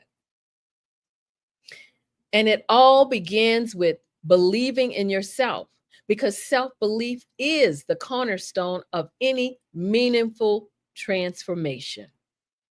And that's why it's essential to ask yourself, why am I here? What is my purpose? And when you know the why behind your actions, you'll find the strength to stay committed to your goals and to finish what you start. The life you lead starts with the beliefs you hold deep inside. Embracing your own worthiness, truly believing that you deserve the success you envision, is the foundation of every step forward. And always remember, change starts within. You are what you think. When you truly believe in the vision you have for your future, that belief fuels everything else. You have what it takes to do whatever you set your mind to do. Maybe you won't follow the exact path of the leaders and the speakers you've heard from this week. You may not do things exactly as they did them or on the same timeline, but you can still achieve your goals if you believe in yourself, if you hold on to your vision, because this network and everyone here can support you. This community can open doors, guide you toward new opportunities, and offer insights that can change your life. But understand this: the journey to success is rarely a straight, smooth path. It's full of twists, turns, and moments that test your resilience. It's about pushing forward when others might stop, persevering when the road gets tough, and standing firm, even when others say you can't make it. And when you feel the urge to quit before even getting started, remember this: quitting may offer momentary relief, but it will also steal the chance to discover the depths of your potential. It's in those difficult moments when you're tempted to give up that you learn who you truly are. And this is what happened when Clarissa Shields, she gave up for a while. She thought to herself, what was the point of winning a gold medal if nothing changes? But then, like I said, she realized she had to change in order for the things in her life to change. Her mindset had to change. Each time you push through, you're proving to yourself that you're capable of so much more than you thought. So Let today be the day you commit fully to your journey. Believe in yourself. Embrace your worthiness. And remember that success isn't just for others, it's for you too. The only thing standing between you and your dreams is the courage to believe you can make them real. As you already know, some people succeed because they're destined to, but most people succeed because they are determined to. Determination is the fuel that keeps us moving forward, even when the path gets tough. I want you to take a moment now to reflect on what truly brings you happiness and fulfillment. Think about what you're passionate about, the values that guide you, and the skills that make you come alive. Consider how powerful it would be to share these gifts with the world, to inspire others by stepping fully into what makes you unique. And remember, you don't have to take this journey alone. This platform is here as a foundation, a support network, a resource for you to draw from. Think of it as a well of knowledge and inspiration filled with insights, experiences, and tools from those who traveled a similar road. Because this platform has already opened doors for so many, and it can do the same for you. That's if you're willing to step forward, to be intentional, and to embrace the opportunities that you're given. You know, you have access to resources that can take you to the next level, resources that have the power to transform your vision into reality. But here's the key. Having resources is only the beginning. True growth happens when you put them into action, when you implement the lessons you've learned and make the choice each day to move closer to your goals. This is where transformation occurs, in the daily determined steps toward the future that you envision. So ask yourself, are you ready to fully commit to this journey? Are you ready to embrace your own potential? Not just in thought, but in action. Because success doesn't come to those who wait for it. It comes to those who decide they're worthy of it and are willing to put in the work to make it real. So use the resources at your fingertips. Lean into the support of this community. Network, reach out to them, and let your determination be the spark that ignites your path to success. Because every step you take toward believing in yourself moves you closer to your goals, closer to success, and closer to genuine happiness. Remember, each small action builds on the last, creating momentum and bringing you nearer to the life you envision for yourself. So when I tell you that gaining insight from people who have been in your shoes, I mean that you're hearing from those who have faced similar challenges, navigated the same obstacles, and stared down self-doubt. They stepped out of their comfort zone and declared, I will not quit. They persisted through the setbacks and the struggles. And now they're here to share their success with you because they believe you too can make it. You know, I don't want you to be one of those people who, try out what they've learned, but quickly lose motivation when the progress feels slow. Don't be that person who thinks it's just not happening fast enough for me, or who gives up at the first sign of hard work. Because true progress rarely happens overnight, And meaningful results take time, effort, and consistency. If you give in to impatience or walk away when things get tough, you're only robbing yourself of the success that could be yours if you just keep going. We all know success isn't just reserved for a select few. It's available to anyone willing to roll up their sleeves and do the work. So keep this in mind. The only thing standing between you and your dreams is the level of effort you're willing to put in.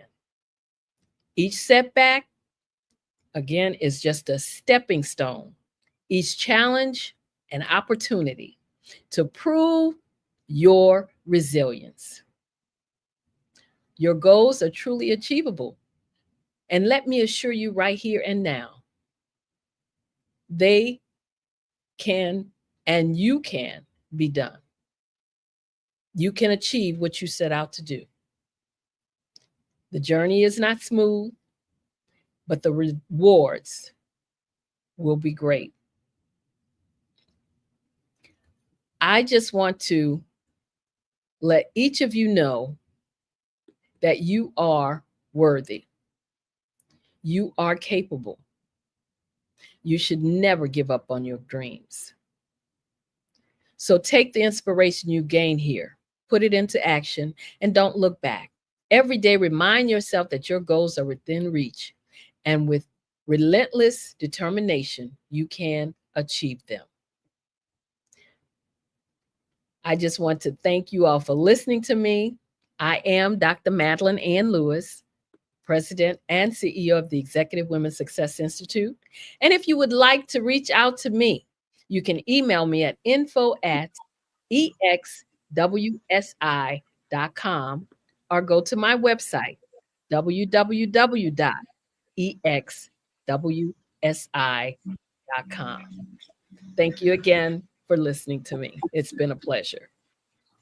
Wow. Woo, Dr. Madeline. I needed that. Every bit of it, every word. Thank you. Thank you. And when you said greatness is within you. Yes, it is. Yes, it is. Every word of that. Thank you. Thank you for such inspiring presentation, mindset shift, all of that. Let us know one more time how we can reach out to you because a lot of us need you. You can email me at info@exwsi.com or go to my website. There's a contact form on there, www.exwsi.com. Oh, and don't forget, my new book is out on a successful mindset, show up to rise up, exploring the transformative power of a successful mindset. So you can get the book on Amazon.com. Make sure you do so. Has a lot of great nuggets in there, and I think you'll appreciate it. Yes. Wow. Okay. Dr. Madeline, I can't let you go quite yet because I do have a few questions for you. Oh, my if you goodness. don't mind. No, go ahead. Go ahead. This is a one of a lifetime opportunity. So I'm going to take advantage of it. Let's talk a little bit more about this mindset piece here. Mm-hmm. I don't think we should just roll over that. I think we need to face that, heads on. Let's talk about that. Okay. How did you get to this point? That's what I want to know. I know there are plenty of stories you could tell, but how did we get to that point of shifting the mindset? I tell you what, I get questions all the time. People tell me, I talk to you all the time and you never seem like you're worrying about stuff, or you never seem like, I know that you do stuff all day. You're busy. I see you posting online, but when I call you, you never say I don't have time or this, that, because my mindset is always that if I can control it, I will. If I can fix it, I will. If I can't, I'm not going to worry about it. Okay. Ooh, I like that. Yeah, because you can't go around taking on other people's problems. And that's something I refuse to do, because that's when I talked about the movie, The Fire Inside, make sure you go see that too. I will. Clarissa Shields, when she went back home, she went right back and stepped right back into all those problems. Everybody, because she won the gold medal, they all were looking at her for this and for that and trying to pull her this way, pull her that way. And you just can't do it. And I heard something a long time ago. Someone said to me, you just can't, you don't take on people's problems. Sometimes you just have to bless and release them. And let me tell you something, you have to do that, because that was the only way that she was able to go back and win another gold medal, because she did that. She had to tell her family, her friends, hey, I got to get out of here. I got to quiet that noise in my head. And that's what you do. You keep that noise out of your head. If you're focused on something, you know you're trying to reach a goal. If the person is not adding, correcting it to you, then you can't have them, distracting you. Right. You can't. Your mindset has to be, this is where I'm going. Now, you're either going with me or you're not, but you're not going to pull me back. So you have to keep your mind focused on what it is. Like Dr. Kelly said on Monday, it's the thinking. It's the thinking. People go down a rabbit hole quick because they start thinking, what ifs? That's what I say in my TEDx. What if I can't do it? What if they don't like me? What if this is not right? What if? What if?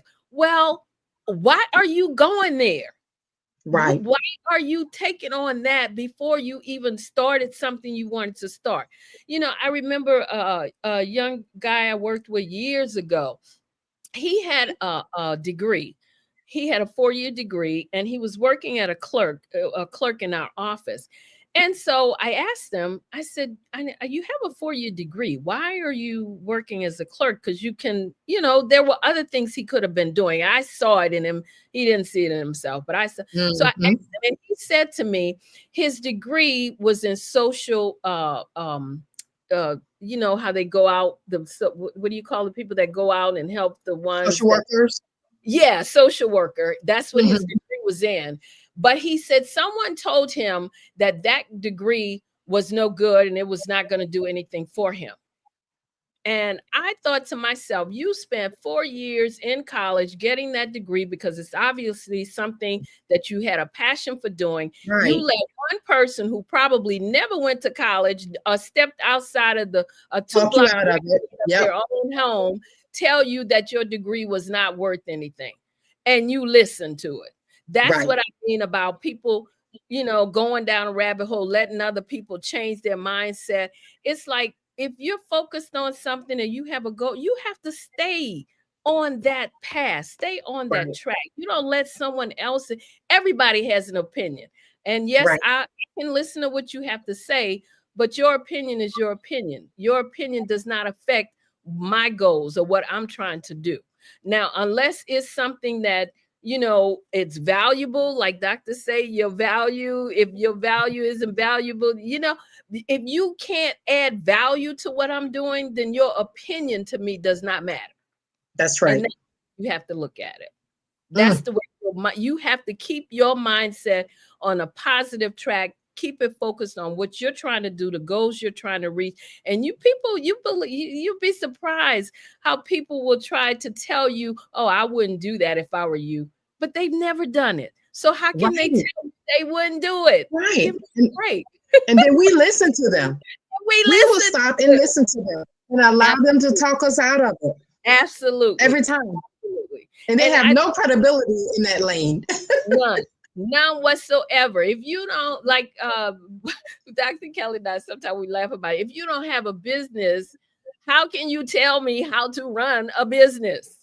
So hey, let's not get it twisted. You just have to remember, your mind is a powerful tool, and you just have to keep that noise out of it. Keep that negative stuff out of it, and just stay on the path that you're on. Yeah. Okay.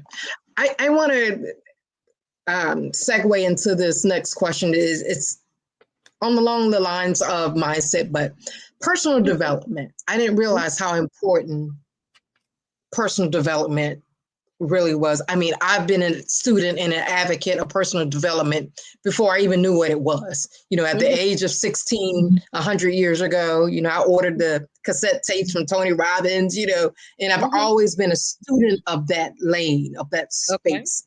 It has really helped me shape my mindset. It's really helped me with that. What role does personal development play in your life and in your business? Because you're very accomplished. We can all see that. You have so many awards and accolades.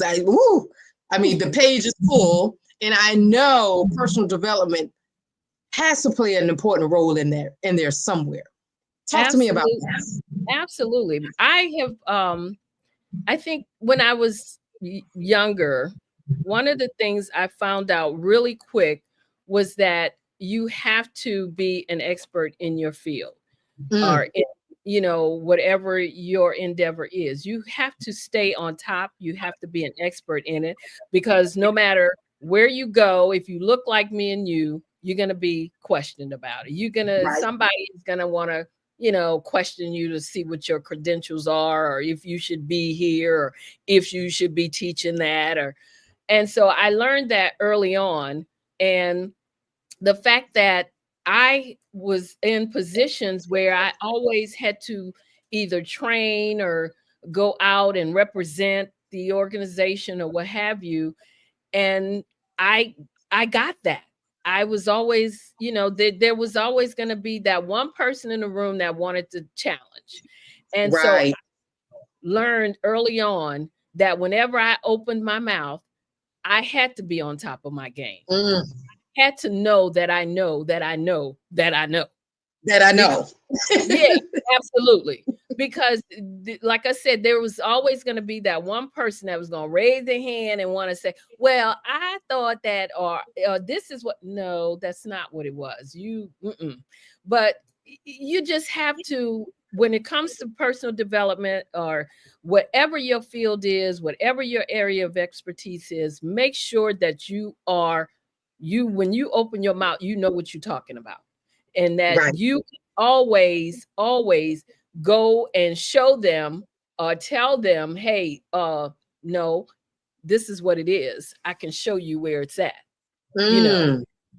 because like I said, there's always going to be the challenge. But yes, I'm a big proponent of personal, professional development. I'm big on that, because I know that as women, we're more closely scrutinized, but as Black women, we're definitely going to be questioned, and our credentials, different things. I mean, you see that even today.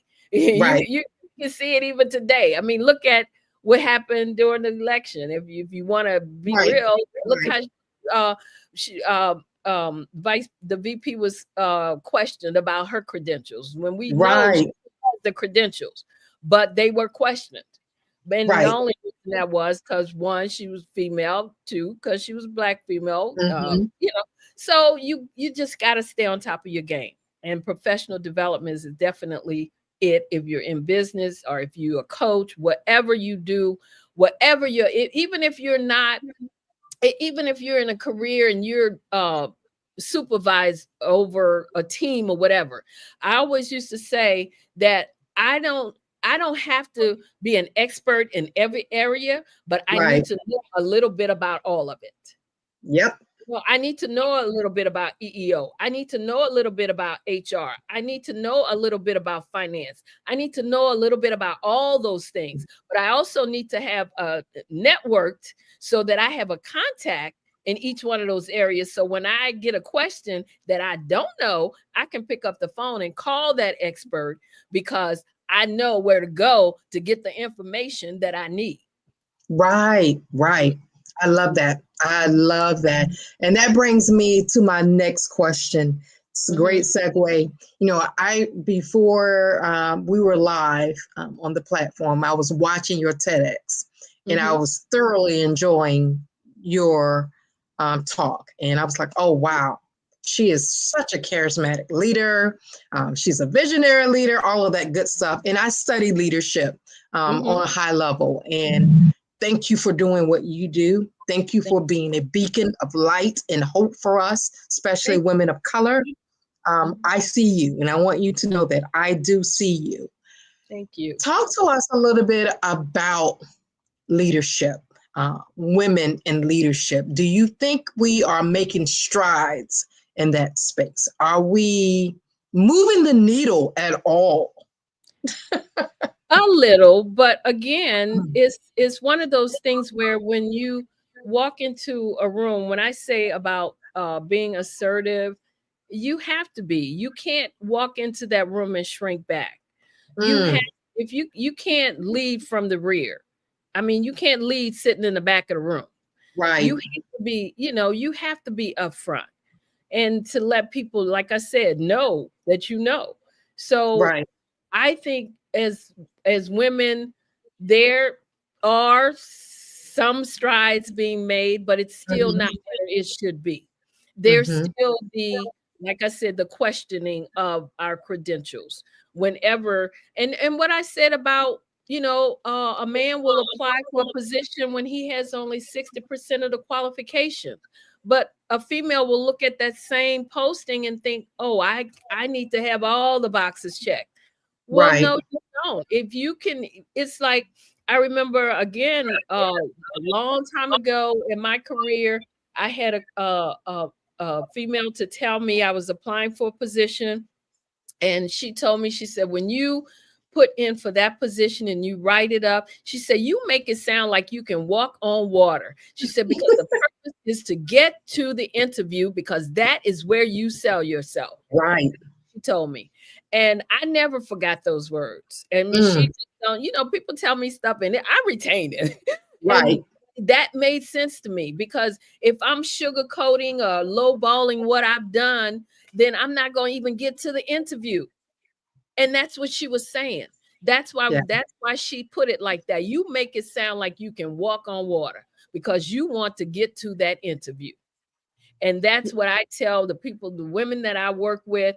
It's about tooting your horn. Do not be afraid to toot your own horn.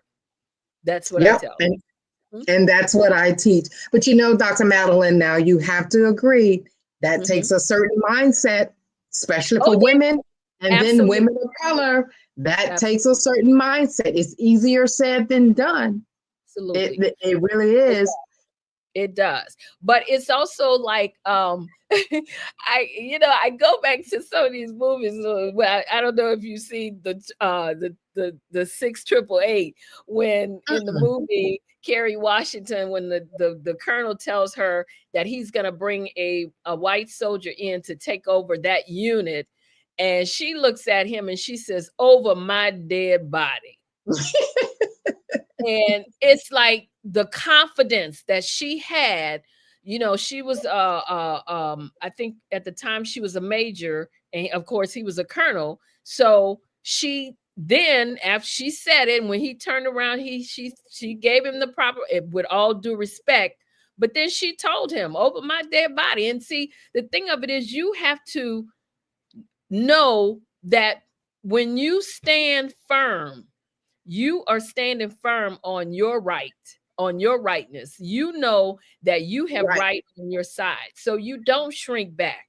You don't let somebody second guess you or take your ideas or make you feel like what you said did not matter, or you said it and nobody listened, but the guy over there in the corner said it, and all of a sudden it's a brilliant idea. Well, it was a brilliant idea when I said it too. So when that's I said it, right. You got to say it with confidence. You have to speak up and let them know it's a brilliant idea, and I'm saying it out loud so you can hear me. Let your voice be heard. So that's where that come from. But yes, like you said, it does take a certain mindset, and I don't know if some of my sternness or firmness or whatever comes from being in the military, because I did have to lead male soldiers as well as female soldiers. Right. And when I said something, I had to be able to say it in a voice that they knew this is what you need to do, and not question it, Right. So, but it's also the confidence part, the assertive part, and knowing your worth and your value, and knowing your capabilities and your skills. So that it all comes from that. And so you have to rely on the fact that when you have these things, you have to make sure that, yes, I'm supposed to be here. That's why, when they say being in the room, yes, you're supposed to be in that room. You wouldn't be in that room if you weren't qualified to be there. So don't shrink back when you're in that room. And that's when I work with women, that is what I definitely get them to understand and always emphasize with them. And like I said, hey, I'm about tooting your own horn. When so it took me a long time to understand that concept because I'm so used to being behind the scenes, and now I specialize in visibility and publicity, especially for women and women of color. I show you how to get rid of those visibility blocks, but I didn't realize that I too went through that stage, being behind the scenes, in the back of the room, never wanted to be seen, didn't necessarily speak up, but knew I had something to say. But when I did speak up, everyone listened. Even the managers would come to me. Everyone, when I was in corporate, everyone would come to me and say, now what was said? Now Nikki knows what was said. Now I'm sure she, because I documented everything, right? And I realized my voice matters too. Exactly. So I wish more women would understand that. Look at it. That's what you have to look at. My voice matters too. So when I say something, you are not going to just overlook me. And I mean, when I was in the workplace, they used to I know they wanted to slap me. They were probably a whole bunch of them wanted to just slap me till it all fall off. If I'm sitting in a meeting and I had something to say, I was going to say it. And they sitting there like, oh, Lord, there she go again. Yes, there I go again. Because my opinion, if I have something to say, I'm going to speak up and say it. I'm not going to sit here and then when the meetings is over, then all of a sudden I got to it's of no use then. If the meeting's over, why am I waiting until everybody's gone? And then I'm going to say, oh, well, I had this idea. No, my idea is going to come out while I'm sitting right there. Yeah. But when you don't speak up a lot of times, and I know there are some quiet leaders out there, we call them quiet leaders, but sometimes when you don't speak up for yourself or for others, or you're not advocating for yourself, you lose respect. You really lose respect. And I'm not saying be the angry Black woman like some of us are called. We're going to be called that anyway if we speak up. We're going to get that anyway, so you may as well speak up. Yes. Yeah, we might as well speak up. I like that. Right. You might as well speak up. I mean, that's why I said when I use the word assertive, a lot of times it's you're being assertive, meaning that you're speaking up. I'm not saying it in a way that I'm being rude or anything like that. But if you interrupt me, I'm going to say to you, excuse me, but I am speaking now. So and I would like to be heard. Exactly. You wait till I finish and then you say what you have to say, just like I gave you the respect of letting you say what you had to say and not interrupting you. And you just have to, sometimes do that in order for them to make sure that they see you, like you said, and that your voice is heard. And that, again, like you said, that also comes from the mindset. And you just have to, women, we are just so, sometimes we're the worst with being assertive like that. Right. We do let, other people take our ideas or say nothing, and we say nothing, whereas we should not do that. We shouldn't do it. And we shouldn't have to be put in a position to do it, for one, but we definitely should not let it happen. Right. Yeah. Close us out one more time with the thing you said earlier, the phrase you said earlier. Greatness is within. It is definitely within you. Yes, it is. And I mean, all you got to do is just pull it out. It's there. Because like I said in my TEDx talk, we are the greatest resource on this planet. Women That's it. are, and you just have to remember that when you step in a room, before you have to get up and say something, just remember the fact that you are one of the greatest resources on this planet. That's and right. you have everything inside of you to be great. That's right. Everything. I love it. I love it. Yes. There's nothing else left to be said. I appreciate you, Dr. Madeline. You are amazing, amazing, amazing. And we appreciate you being here with us. You too. Yes, spending time with us. Reaching out to you because I love your ideas too. So definitely gonna be reaching out to you. Absolutely, anytime. That's what on my show. Definitely. We'd love to. We'd love to. And this is such a great platform. I get to meet amazing speakers like you. I'm going to go back and watch that TEDx talk. Oh, I was all into it. I was like, oh my God, she's amazing. She's amazing. Thank you for being genuine. That's what I see. Thank you for being genuine. Absolutely. All right, we're going to close out this evening. And we want to remind everyone, genius is common. And I will see you on the other side. Absolutely.